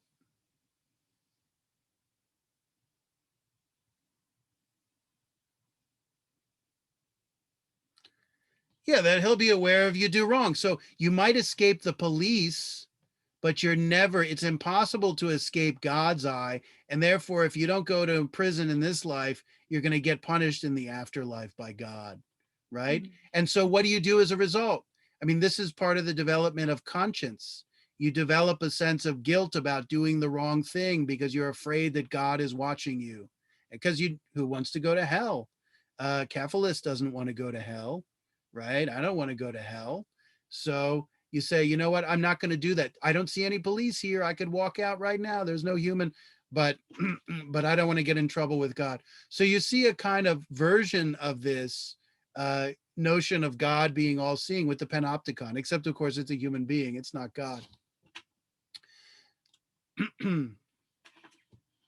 So the big thing, all right, Panopticonism, let's be clear. It's summed up in one phrase: Big Brother is watching you. Okay, so we made reference to Big Brother. He is the face of this regime, right? He's the face of this regime. And it reveals as much as it conceals about the regime, We don't have transparency with this regime. Who exactly is Big Brother? What do we know about him? Isn't he the leader of the party? He seems to be the leader of the party. Do we know anything else about him?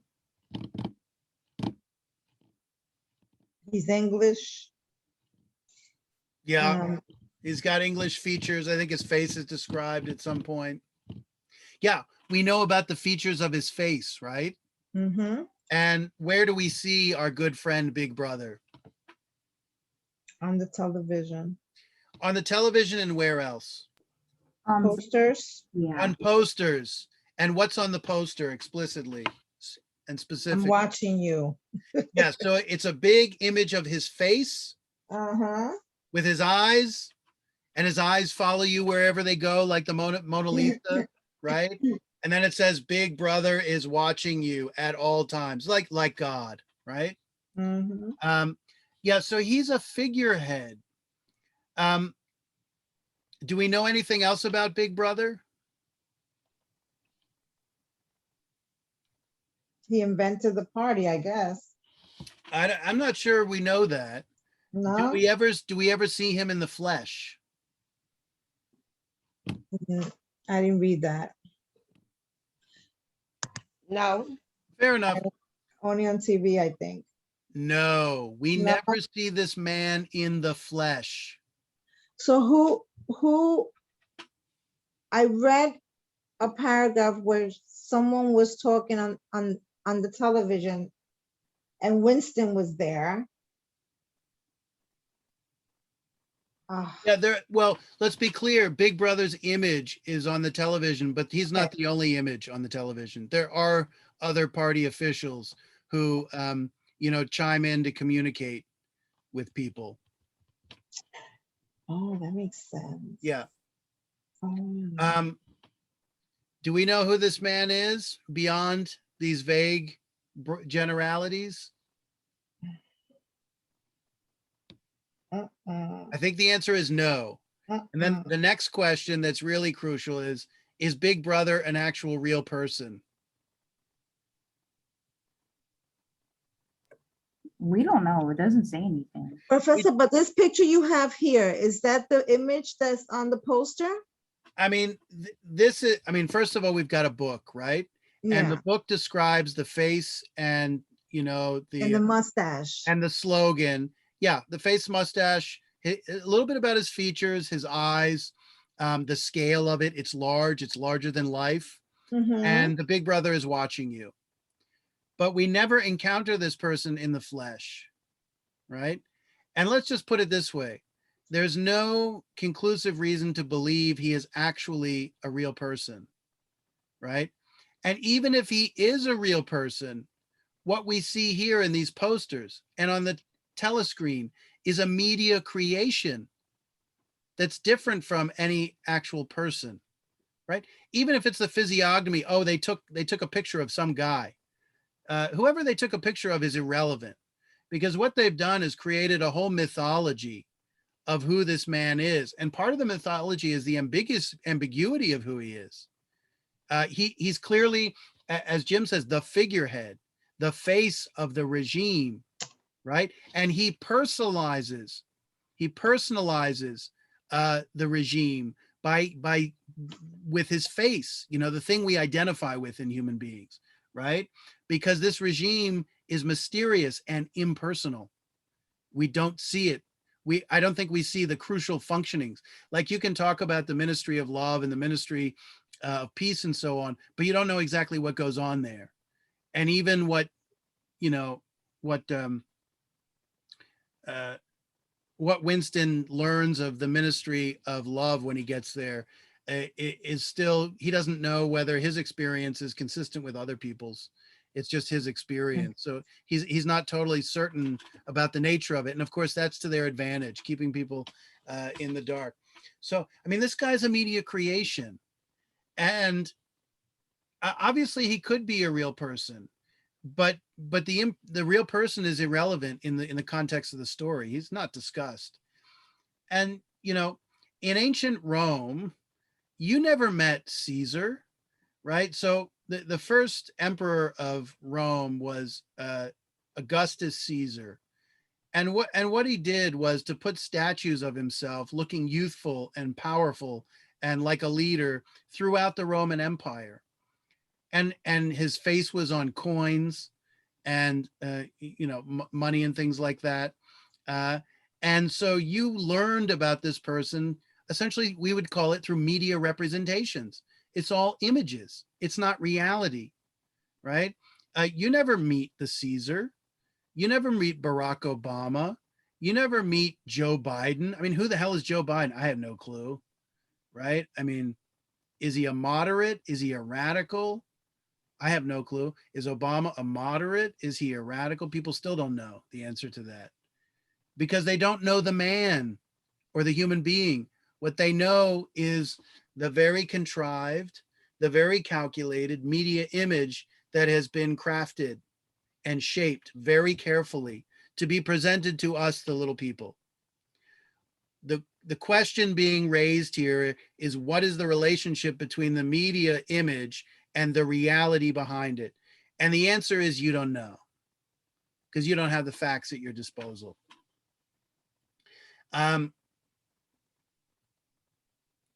But it's, so one last thing about Big Brother, and then we'll finish with Panopticonism, start reading some stuff and then call it a night. So it's important that he humanizes the regime here, which is a rather impersonal world, right? But so the thing is, we need, we all need to participate in something larger than ourselves. For some people, it's religion. Here, there is no religion. The state is the ultimate idol.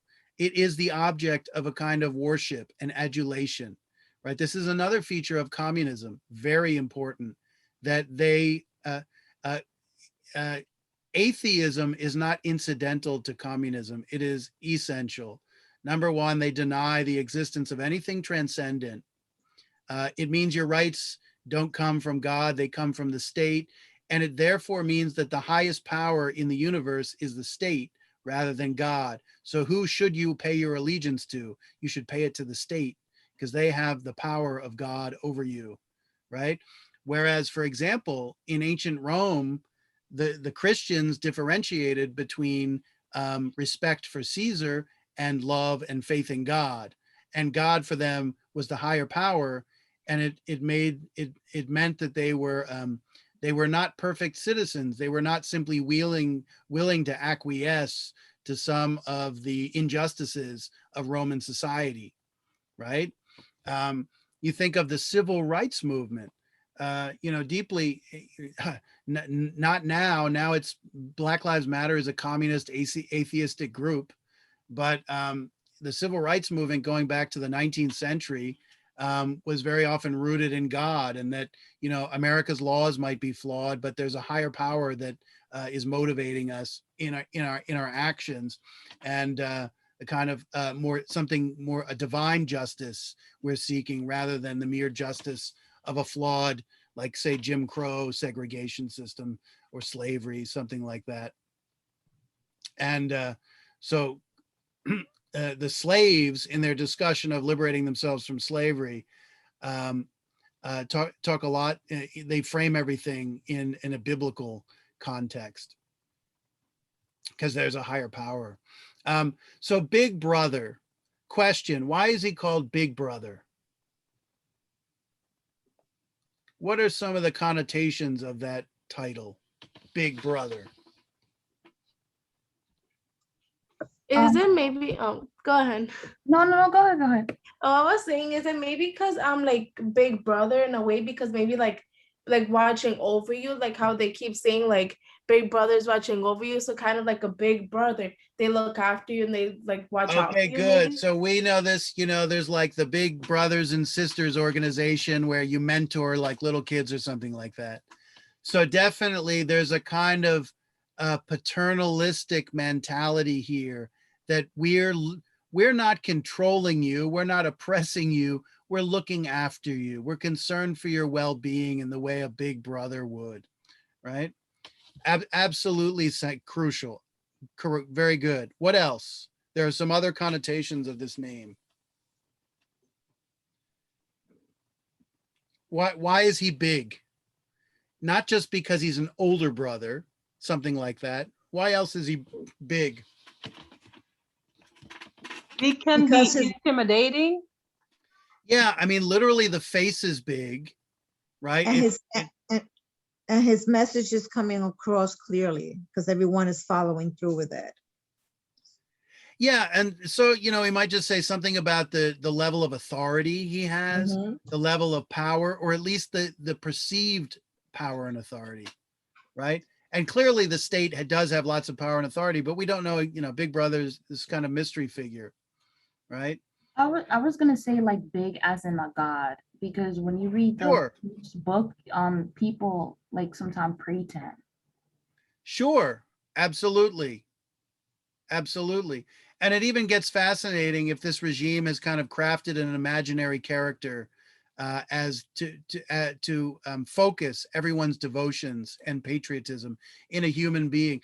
I mean, so, you know, one of the big ideas coming out of like Hitlerism and even Stalinism is that, you know, modern government had become a very bureaucratic process of a lot of nameless people doing a lot of like grunt work, like paper pushing.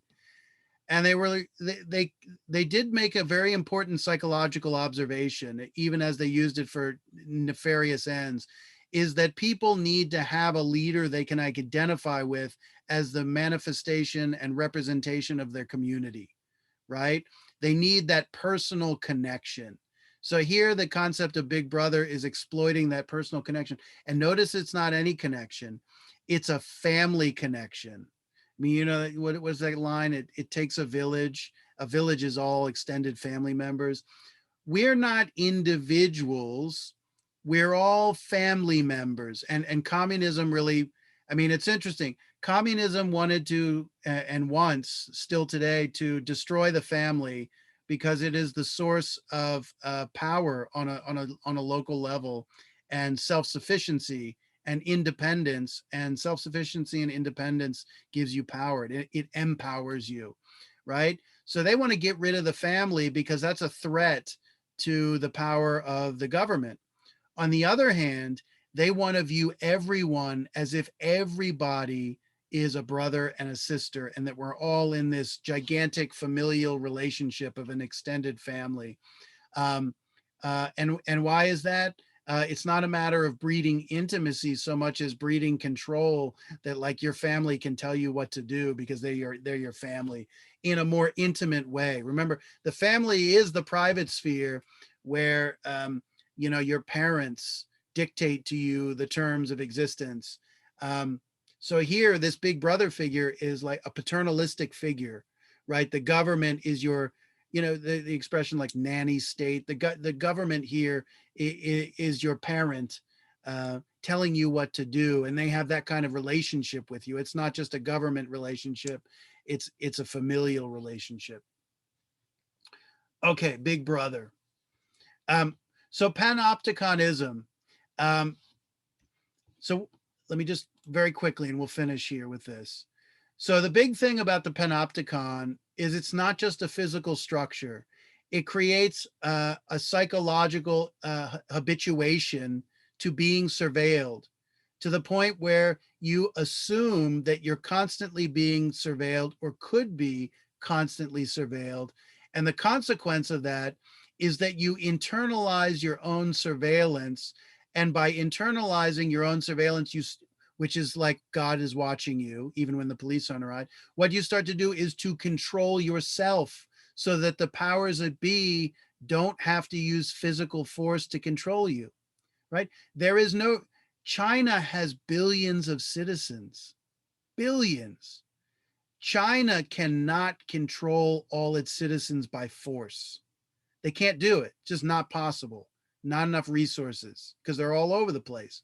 So what you do is you have to control them psychologically to disable them from assembling the kind of power that might be a threat to the regime, right?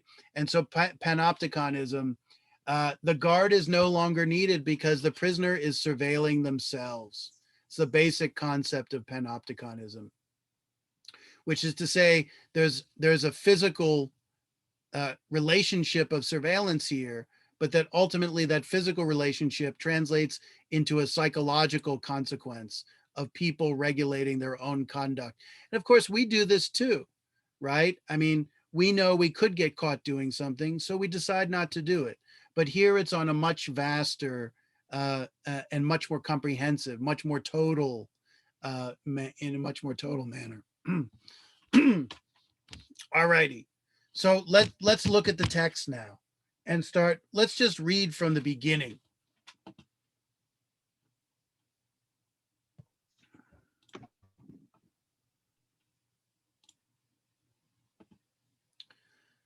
Which one is it? No. That one.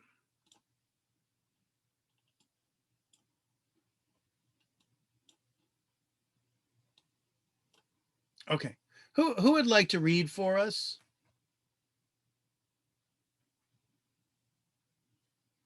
I can And I- read, Professor. Go for it, Cynthia. It was a bright, cold day in April, and the clocks were striking 13. Winston Smith, his chin nuzzled into his breast in an effort to escape the vile wind, slipped quickly through the glass doors of Victory Mansions, though not quickly enough to prevent a swirl of gritty dust from entering along with him. Okay. So the first sentence, the first paragraph of a novel is just so crucially important in establishing very often the setting. So here we get a depiction of the setting, and we also get a depiction of what it feels like to be in this world.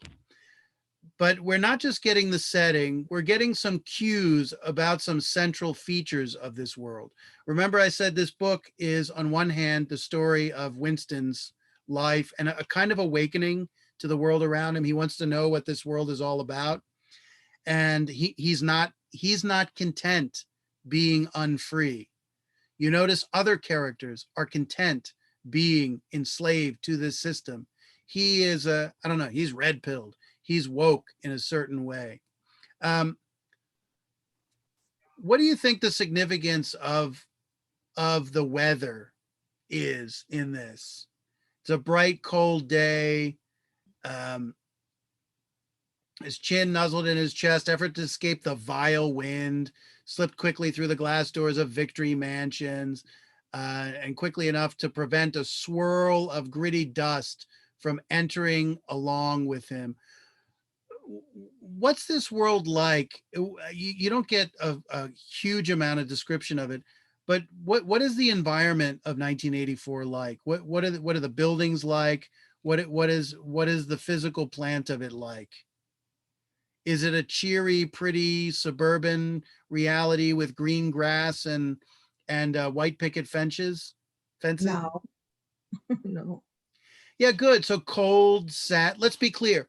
The physical description here, I think, is trying to cue us into the psychological feel of It this. sounds dark. Yeah, it's dark. It's gloomy. Depressing. It's run down. Now, Mhm, remember, they've been in this perpetual war, and for mhm. It's because whatever, of the war, yeah. yeah, and they don't have the resources to like build anything up. And actually what this is really reminiscent of is what Great Britain, what England was like after World War II, when many major cities were significantly damaged from the bombing raids of the Germans, right? This kind of decrepit state of existence. And here it is, 1984, and it seems as if almost nothing's changed since World War II.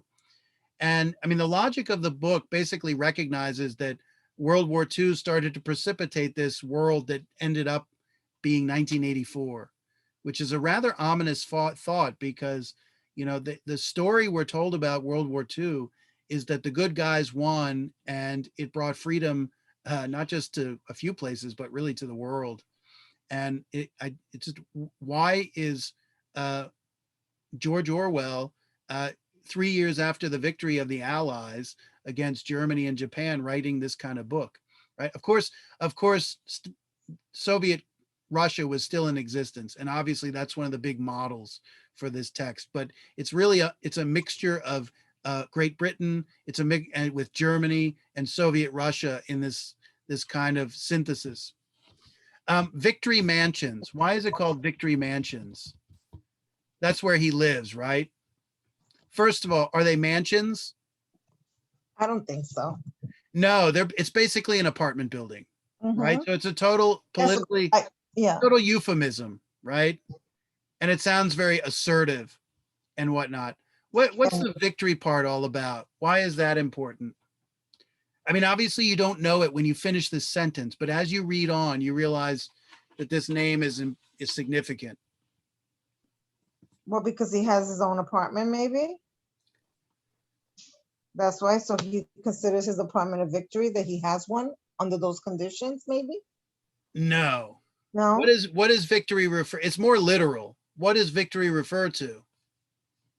A win, winning something. Accomplishments like. Yeah, in the context of the book. Oh wait. What is their nation constantly involved with?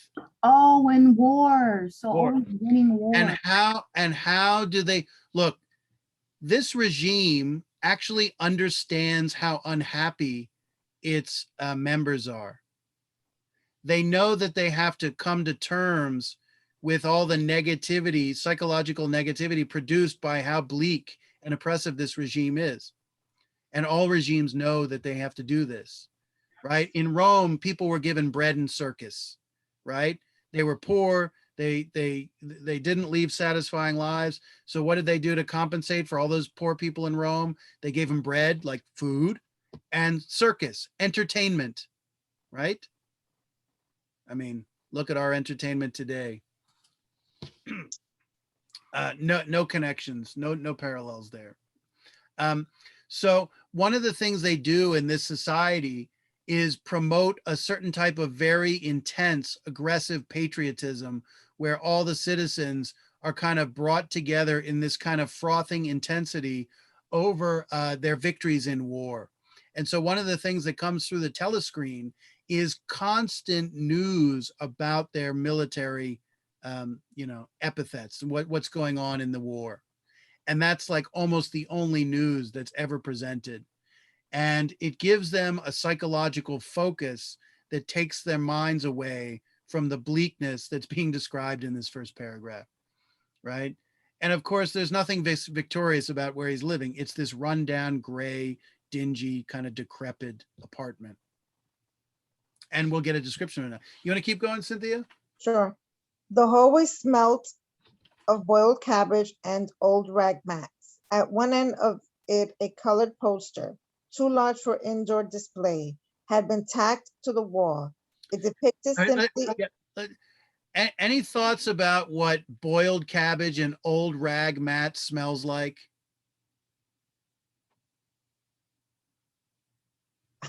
No. I mean, it doesn't seem to smell putrid, but it's just got, it's like Rotten. just kind of unclean, stale, Mhm. kind of fetid, rotten. Yeah. Like dank, like old rag mats. I mean, it's like, they sound like, they smell like a dog when they get wet, right? Ew. Something like that. And then there's a description of this poster. Well, what is the poster? It had Big Brother, maybe? Yeah, so it's going to be Big Brother, although the name Big Brother is not used here because we're just encountering it visually. Why do they have a poster of Big Brother in the hallway?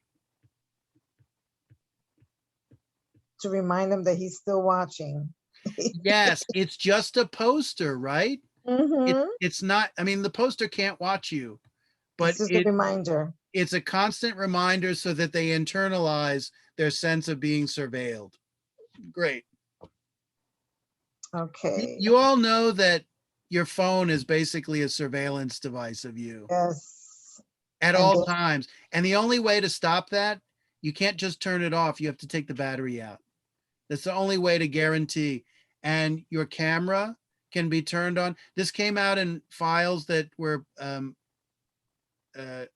unclassified about things that the CIA does, right? And they can access, so of course they wouldn't ever do yours. No, why would they do that? Of course you wouldn't know if they did do it. So maybe why not? they can access the camera on your computer or on your phone.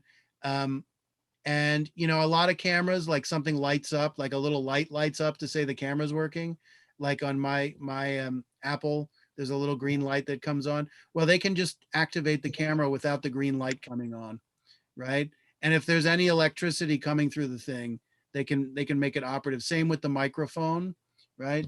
I remember seeing a famous picture. Well, it wasn't exactly famous, but a picture of the FBI director, James Comey, you know, the one who was going to bring down Trump.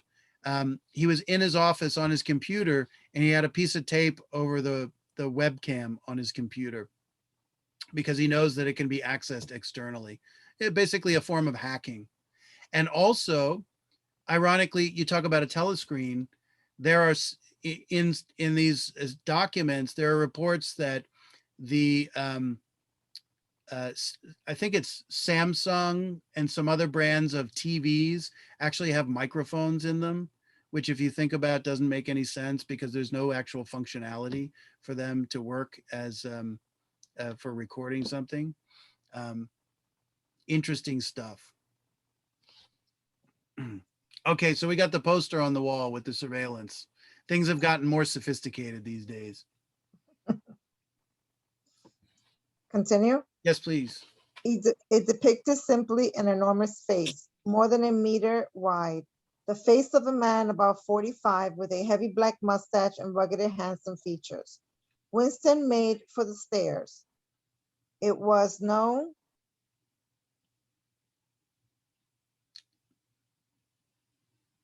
I think you went up too much. It's there. I think you need to scroll. Oh, I have to scroll?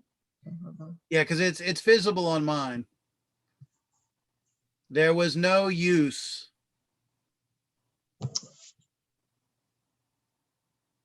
I can't scroll, Professor. Well, I've got the full screen here. Okay.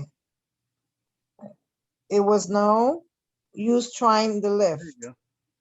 Even at the best time, it was seldom working. And at present, the electric current was cut off during the daylight hours. So this sounds almost like a what we would call third world country. And yet this is, you know, England. It was part of the economy drive in preparation for Hate Week. I didn't understand that one.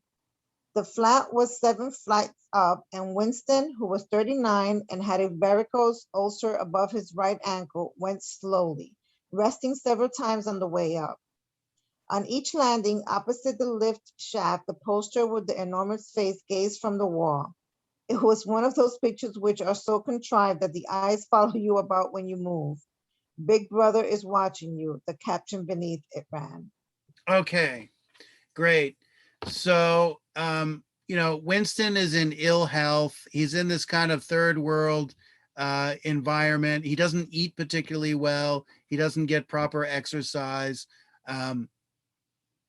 He's got a lot of flights to walk up because the elevator doesn't work, AKA the lift. In British English, they call the elevator the lift. And he says that the country is in preparation for Hate Week, right? What is Hate Week? I didn't get that. They talk about it later. Anyone know what Hate Week is? So basically, Hate Week is Hate Week. There's two of them.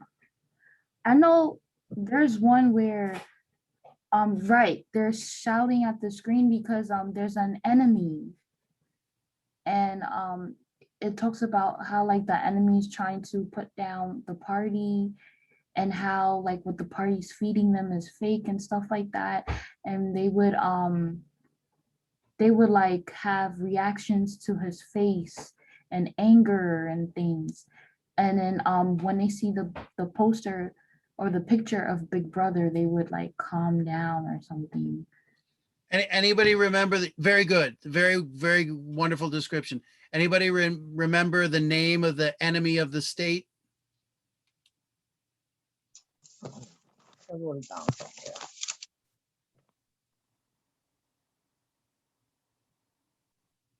Okay, so his name is Emmanuel. Oh, okay. Emmanuel Goldstein, right? Mhm. So during Hate Week, He's a traitor. it's kind of like a week-long pep rally, right? Where people froth up. I mean, it's what some people think a Trump rally is, like all negativity and hate, but I've never really seen that at a Trump rally. And it's a pep rally where everyone froths up and unleashes their anger and their rage. And it's all directed at this face on the screen of the telescreen that they are told is an enemy of the state and a traitor, and therefore they should loathe more than anything else you could loathe, right? And so there's a couple interesting elements here. I'll just kind of do it quickly so we can keep going. But number one is that, I mean, the oppression of this regime makes people unhappy, right? So the regime is very sophisticated. They know these people need an outlet. They need to direct their psychic energies somewhere. So they have them directed, number one, in the form of hate rather than some other emotion, which is, of course, a very destructive emotion that's not going to help these people to, say, revolt against the system. Number one. Number two, they all direct it toward a perceived enemy of the state, and they all unify. So this is really a motif taken out of Nazism, in which the Jewish people were made the scapegoat for Germany's problems, and therefore the unifying theme of people's frustration, that they could pin this frustration on a scapegoat community. In that case, the Jews. Here, it's Emmanuel Goldstein. It's no accident that he's Jewish. So Orwell synthesizes elements of German Nazi fascism and Soviet communism. And, you know, I think it's a little insight, a nod and a wink, saying fundamentally they're not really different. The other thing is, so hate is the primary emotion promoted in this society, as opposed to love. Remember what the symposium says about love and hate. Love brings people together into solidarity and makes them strong, and hate divides people. And in Persia, they encourage people not, or they don't permit people to engage in activities that cultivate the emotion of love. Because when people love each other, they connect with each other. And when they connect with each other, they become powerful. And when they become powerful, they become a threat, right? And here, this society, we'll have to look at it next week, their whole, it's not just the week of hate that cultivates hatred. Their relationships, their romantic relationships are tinged with aggressivity, and they don't have concepts of love. They're like, and romance, they're stricken from the record. They're stricken from the culture. And remember, we talked about how, you know, love is not just sex. It's not just biology. It's something that's partially learned from your society. Well, here the society is trying to take this element out of the human experience in order to control them. And so this is one of the, you know, this is a progenitor of his relationship with this girl, Julia, and he falls in love with her. And part of the problem is the society doesn't give him the intellectual tools to have a normal love relationship. And they're both kind of groping for the language and the feel. Remember, without the language, and you don't have the thoughts. And without the thoughts, in some sense, you don't even have the feelings, because even though we think of feelings as being natural, and we think the feeling of love would exist independent, and maybe the book does assert that to an extent, but the feeling of love is clearly thwarted to a great extent by the lack of any understanding of it. And let's be clear, when we get to the ministry of love, I don't know, that sounds like some kind of like R&B band or R&B song or something like that. The ministry of love is not the place where love happens. Let's put it that way, right? Be a euphemism. All right, so hate week. This occurs on the second page of the text because hate week is really important, because it is the pervading feeling that's cultivated. And then last thing, hate week is about directing anger at the enemy of the state. Question: who is the real enemy of these people? of the citizens of Oceania? Who's the real enemy? Themselves. Well, a little bit because of the way they've been habituated and indoctrinated. There's definitely truth to that. But they didn't do it to themselves. I mean, they're not totally to blame. Who's the real enemy? The people that they're at war with. Okay, that's what the regime wants them to believe. And of course, there's all kinds of ambiguities about the war that we discover. Like, we don't know if there's really even a war going on. It's just described in the media all the time. Are you asking it who as in the person? Oh, come now. If I'm Winston Smith, who is the real enemy? Each other? Everyone? I don't disagree. Because they've been put in Winston? opposition to one another. But by whom?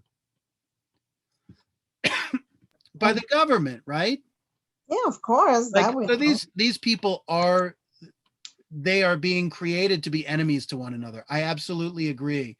But the key thing is it's the government that's facilitating all that. So they're really victims of it more than they are perpetrators, although they are perpetrating it on themselves by internalizing what the regime tells them to do, right? Okay. Good night, Tashana. We'll go a couple more minutes here and then call it a night. Could you keep going, Cynthia? Sir, inside the flat, a fruity voice was reading out a list of figures which has something to do with the production of pig iron. The voice came from an oblong metal plaque, like a dual mirror, which formed part of the surface of the right-hand wall.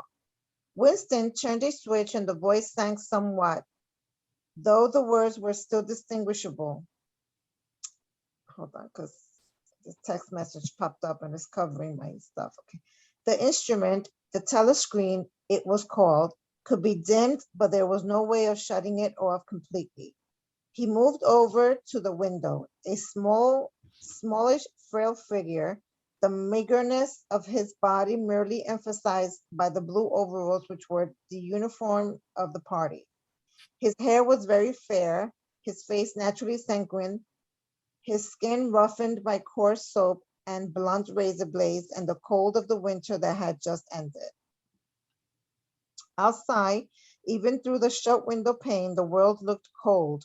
Down in the street, little eddies of wind were whirling dust and torn paper into spirals, and though the sun was shining and the sky a harsh blue, there seemed to be no color in anything except the posters that were plastered everywhere. The black mustachioed face gazed down from every commanding corner. There was one on the house front immediately opposite.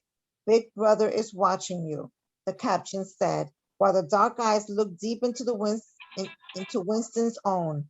Down at street level, another poster torn at one corner, flapped fitfully in the wind, alternately covering and uncovering the single word INGSOC. In the far distance, a helicopter skimmed down between the roofs, hovered for an instant like a blue bottle, and darted away again with a curving flight. It was the police patrol, snooping into people's windows. The patrols did not matter, however. Only the thought police mattered. Okay, great. Wonderful. So a couple things here, and we'll just move on for another minute or so. INGSOC.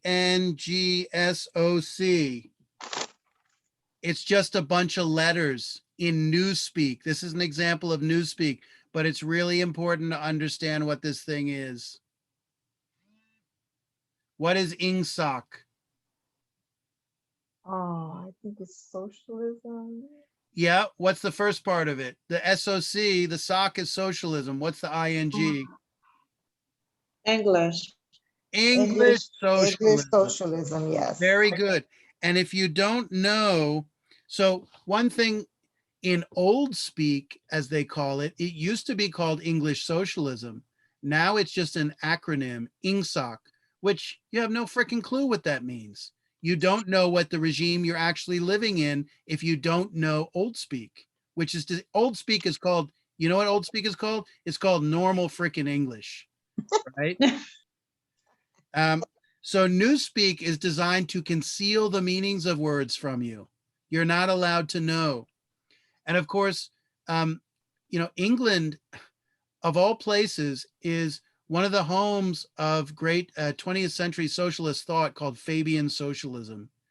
And the very idea of Fabian socialism is a very interesting concept. And you know, it'd be interesting, you just Google Fabian socialism and look it up on Wikipedia, and you look at why it's called Fabian socialism. It's named after, I think, a Roman general called Fabius. Fabian socialism. The thought police. This is a real kicker. We've got thought police everywhere today. We've got, Professor, in this passage, did they throw a bomb or something from the helicopter? In the front, this is a helicopter skinned down between. no, I think it's just, no, A it's blue just bottle. flying around and snooping in their windows, right? Mm, So they're surveilling people in another form, a more palpable. okay, So the yeah. thought police, let's just be clear, it controls the, not only do you not have free speech, you do not have free thought. If they become aware of a thought you have, that is the basis of a crime, right? You think about our whole system, for the most part, is based on a distinction between what you think and say versus what you actually do. Now, there are a handful of things that you can say that are actually criminal, right? If you make certain types of threats that can be criminal. But on the whole, we try to protect speech and thought. If you protect speech, you protect thought. That's the key thing. Mhm. So here, not only do you not have free speech, you don't even have free thought. And it's not about actions. If you think about doing the wrong thing, you've done the wrong thing. And of course, Winston is going to suffer a re-education at the end of this book as a result of thinking the wrong things. So very briefly, we have to skip some interesting stuff, but very briefly, I just want to look at a little passage. It's on page 6 in the book. And here it's a little different because the pagination's different.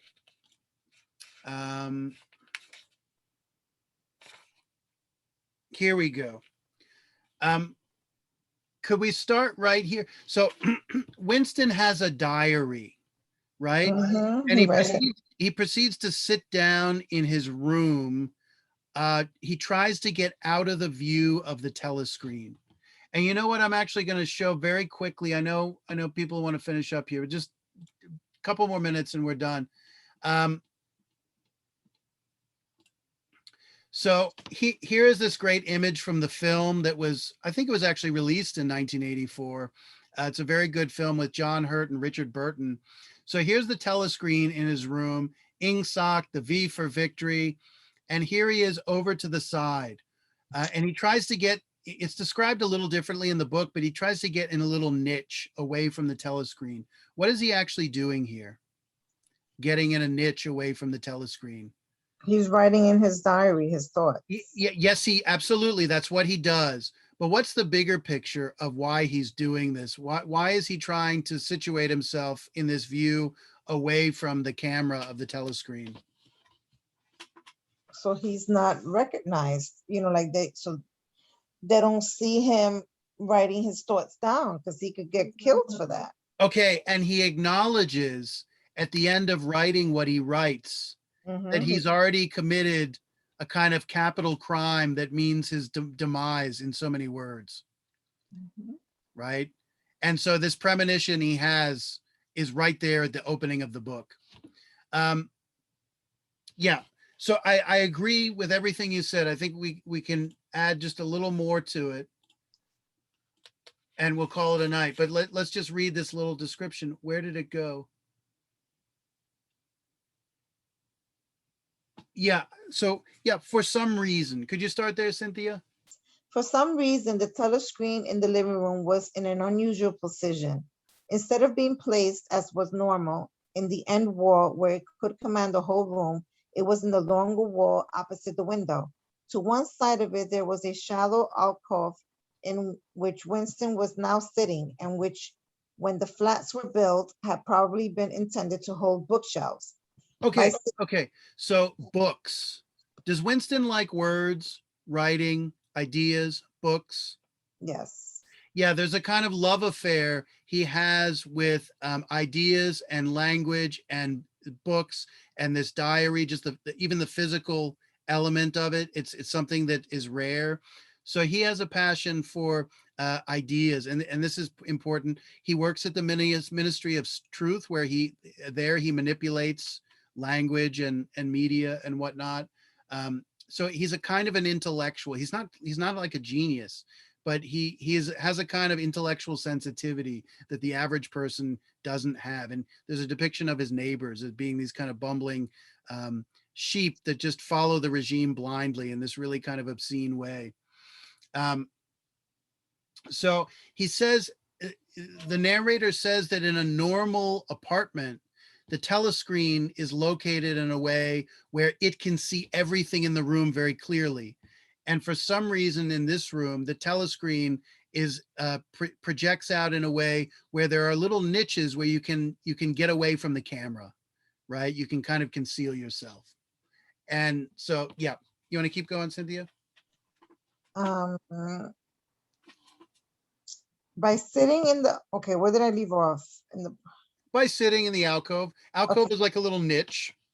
By sitting in the alcove and keeping well back, Winston was able to remain outside the range of the telescreen so far as sight went. He could be heard, of course, but so long as he stayed in his present position, he could not be seen.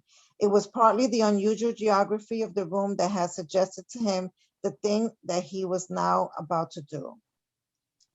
But it had also been suggested by the book that he had just taken out of the drawer. It was a peculiar, beautiful book. In its smooth, creamy paper, a little yellowed by age, was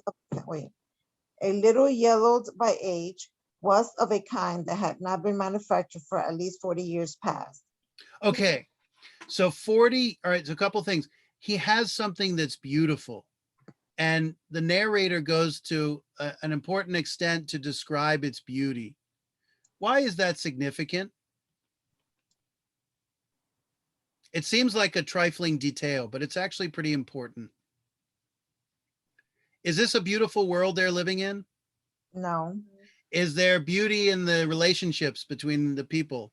no. No, right? So, I mean, we talked about in the symposium the relationship between love and beauty. So obviously you don't love what you don't find beautiful, and anything you do find beautiful, or anything that you love, you're also going to find beautiful, right? So there's this little sparkle, there's this little glimmer of a thing, this book he has, and the words, he is passionate about words. And of course, the relationship that he's going to have with this girl, Julia, is like a little oasis of beauty in this very grim and dark world. And also, the year that he's living in is 1984, right? 40 years past. This object, the other important thing about it is it's old. What year does it come from if it's 40 years old? The 40s. 1944. Yeah, 1944, 1 year prior to the end of World War II, right? When did this world become what it became, right? You remember he starts to try to have recollections of his family, which he doesn't have clearly. And there are a lot of dark memories that start to percolate up.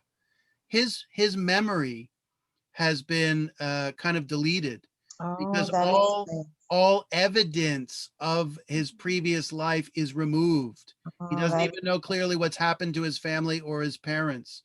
And this period of 1944 is a period in which people in this world still had freedom. Basically, I think 1944 was supposed to be like the world they were living in at the time the book was written, which was to say ostensibly a free world, right? And so it comes from literally a different time, a time when things were different. And it's a little kind of token, a little time capsule of that world that he's holding on to. So that's another important aspect of it. You want to keep going?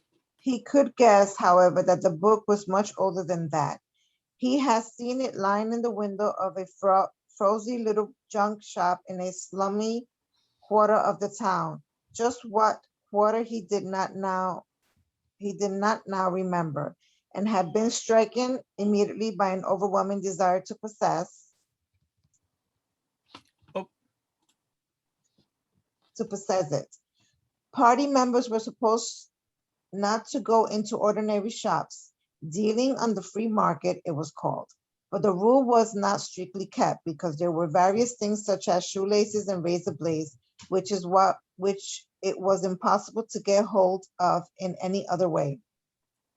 He had given a quick glance up and down the street and then had slipped inside and bought the book for $2.50. At the time, he was not conscious of wanting it for any particular purpose. He had carried it guiltily home in his briefcase, even with nothing written in it. It was a compromising possession. The thing that he was about to do was to open a diary. This was not illegal. Nothing was illegal since there were no longer any laws. But Okay, good. So let's be clear. It's not technically illegal, but that's only because there are no laws. And of course, our whole concept of illegal is based on a premise of laws that say you can do this and not do that. The reason it's not illegal is because there's no law saying what you can do and not do. But he also has a basic understanding of what's going to get him in trouble. And the point is, while this is not illegal, it's going to be the thing that gets him in trouble. It's going to open up a can of worms. The strategy here, you know, one of the reasons why you have the rule of law is so people actually know what the law is. When you know what the law is, you actually know what to do and not to do. And if you do the right thing, well, you're not going to have any run-ins with the authorities and you're not going to go to jail or what have you. Here, any behavior can be criminalized at any moment. Everybody's in the dark, not just about the regime, but about what the rules are. So anything they can do can be perceived as going against the regime, right? So that keeps them in fear of doing anything, right? So, I mean, there actually is a general sense of what's wrong. And he knows that there's something very provocative about taking this diary. We just want to, our last thing tonight is to answer why this diary is so provocative. Exactly. Yeah. You want to keep going? But if detected, it was reasonably certain that it would be punished by death, or at least by 25 years in a forced labor camp. Question, real quick, why is that? Why is this literal diary? So he's about to open a diary. And I think what that means is not just he's about to open the book, but he's actually about to open writing down things about his life. Like keeping a diary is really what's being said. Why is this punishable by death or 25 years in a labor camp? It seems so innocuous. Because it's not shared with anyone. It's like his own private thing and they're not aware of it. So he's trying to have his own private existence where he expresses his own private thoughts, independent from not only the surveillance of the state, but from the control of the state. These individuals are not entitled to have their own world, because if you have your own world, you're free to think what you want. And in to this world, discover. you're not permitted. So this is like the ultimate transgression. I mean, interestingly enough, you could put it in a different way, not just opening up a private world, but he's trying to be himself, right? And part of what he does in this diary is try to discover who he is, because the regime has taken away physical objects from him that would help him identify who he is. So imagine, like, I don't know, you accumulate all kinds of objects throughout your life, like photographs and all those things. And part of your identity is invested in those objects. And whenever you see them or use them or touch them or whatever it is, they reaffirm your identity and they reaffirm what you've done in the past. You take all those objects away and you start stripping the concrete like memory devices that connect you with those past events. And it's as if those past events are deleted. In the same way that at the Ministry of Truth, they literally edit history out of existence, right? They're engaged in revisionist history, right? So this is their equivalent of the statues coming down, right? It didn't happen, right? If the statues aren't there, those people never existed. Let's just read a little more here. Okay, Winston fitted a nib into the pen holder and sucked it to get the grease off. The pen was an archaic instrument, seldom used even for signatures, and he had procured one furtively and with some difficulty, simply because of a feeling that the beautiful creamy paper deserved to be written on with a real nib instead of being scratched with an ink pencil. Actually, he was not used to writing by hand. Apart from very short notes, it was usually to dictate everything into the speak right, which was, of course, impossible for his present purpose. That's a typewriter, right? Yeah, so the speak right is like a voice activated typewriter. You're not using your fingers. And so one theme here is just a lack of tactility. And there, you know, what is being described here is there's something sensual. Like, writers talk about like wanting to write in hand rather than on a keyboard, and the connection, the psychological connection that establishes. And there's a kind of little romance here going on with the feel of the paper, the use of an actual pencil on paper, rather than kind of dehumanizing technology, right? And so this is going to translate also in his love relationship with Julia, that they're engaging in the kind of pleasures and beauties of these things that are not permitted.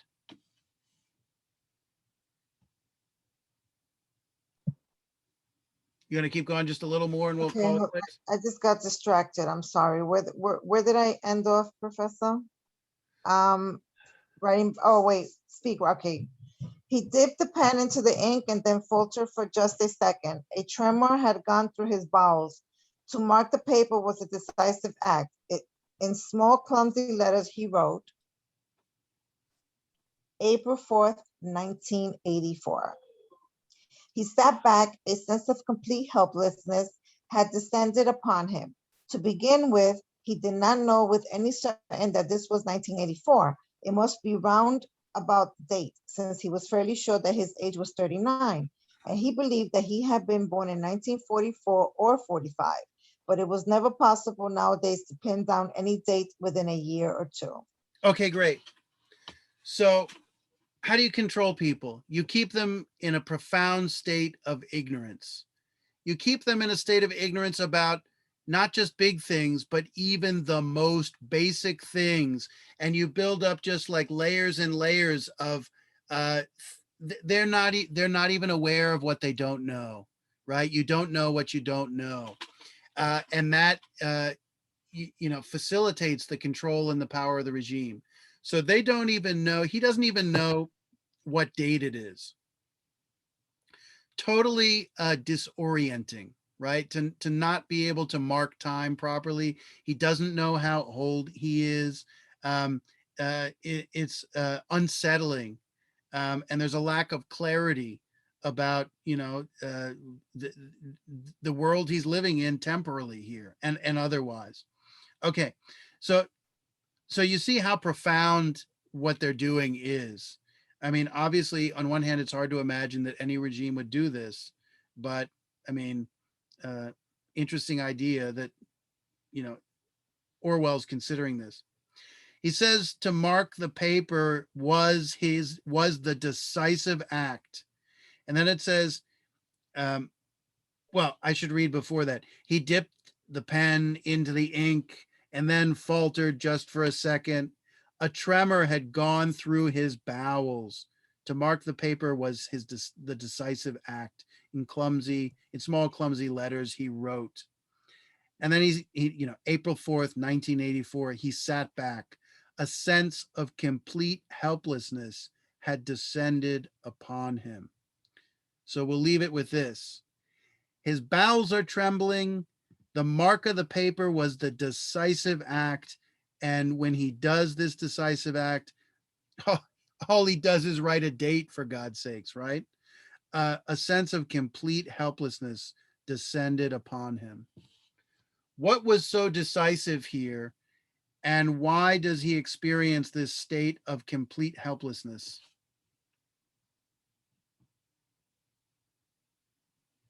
What's really happened here? I mean, we kind of mentioned it at the outset of these passages that Cynthia read for us. what does he know now that he's written this down? What do you mean, what does he know? I don't want to say anything more than that. Like he's amazed that he doesn't know like what day, time, or whatever it is. Like, well, he knows what time is, but like he's amazed that the government has been keeping them from even knowing like vital, important information, as in like the date. Yeah, I don't disagree, but what makes it so decisive? And 'Cause I think he's gonna the decisive is connected with the complete helplessness he's feeling and this like tremor, this like shaking of his body or his bowels. he It's a feels feeling going through he his kn- gut. because he knows something is wrong, and he's Let's about to put it in paper. let's be more specific. What does he know is wrong? That the way they're living today is not normal. The way they're living in 19.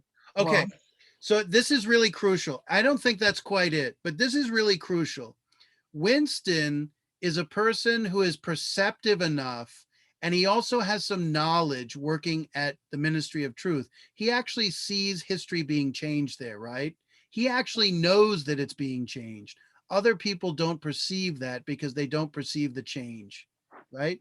So he's one of the few people in this world who's actually aware that there's something profoundly wrong and that there's somehow some alternative existence. And, the future doesn't exist. Only the past does. So what's going to go in this diary? He's going to try to drudge up his own past memories of his life and childhood because he can't fully recollect them. It's not just the history of the regime that's been concealed from him. It's his own personal history, right? As a way of kind of wiping the slate clean of his identity. And by resurrecting this past world that he grew up in, it raises his awareness that there is an alternative reality to the one he's existing in. And if that's the case, then he's able to stand in a position to judge this world he's in as imperfect, as we obviously see it as, right? What's wrong, though? What does he know is wrong? We all want to go home at this point. Let's just get this and go home. There's something wrong with what? It's not just with the society, but it's that he's not aware of what year it is because the government has kept him. Yeah, there's something wrong with the way he's thinking, and there's something wrong with what he's doing. What did he just say? What did he just say? Putting pen to paper, he's going to get death or 25 years. This act of writing on the paper, let's put it this way, the decisive act, he knows he has sealed his fate. He's sealed his fate. So what's going to happen to Winston? He knows he's going to be punished for what he's doing. Yeah, let's put it that way. He knows almost for sure. I mean, this is interesting because there are no laws, and yet he knows that he's going to be punished for what he's doing, and he does it anyway, right? Okay. And what is he doing wrong? I mean, I think we said it. I mean, he's crafting this little space. It's not just a physical niche he's in. He's trying to craft a psychological space where he can think for himself, something that is forbidden here. I mean, obviously, yeah.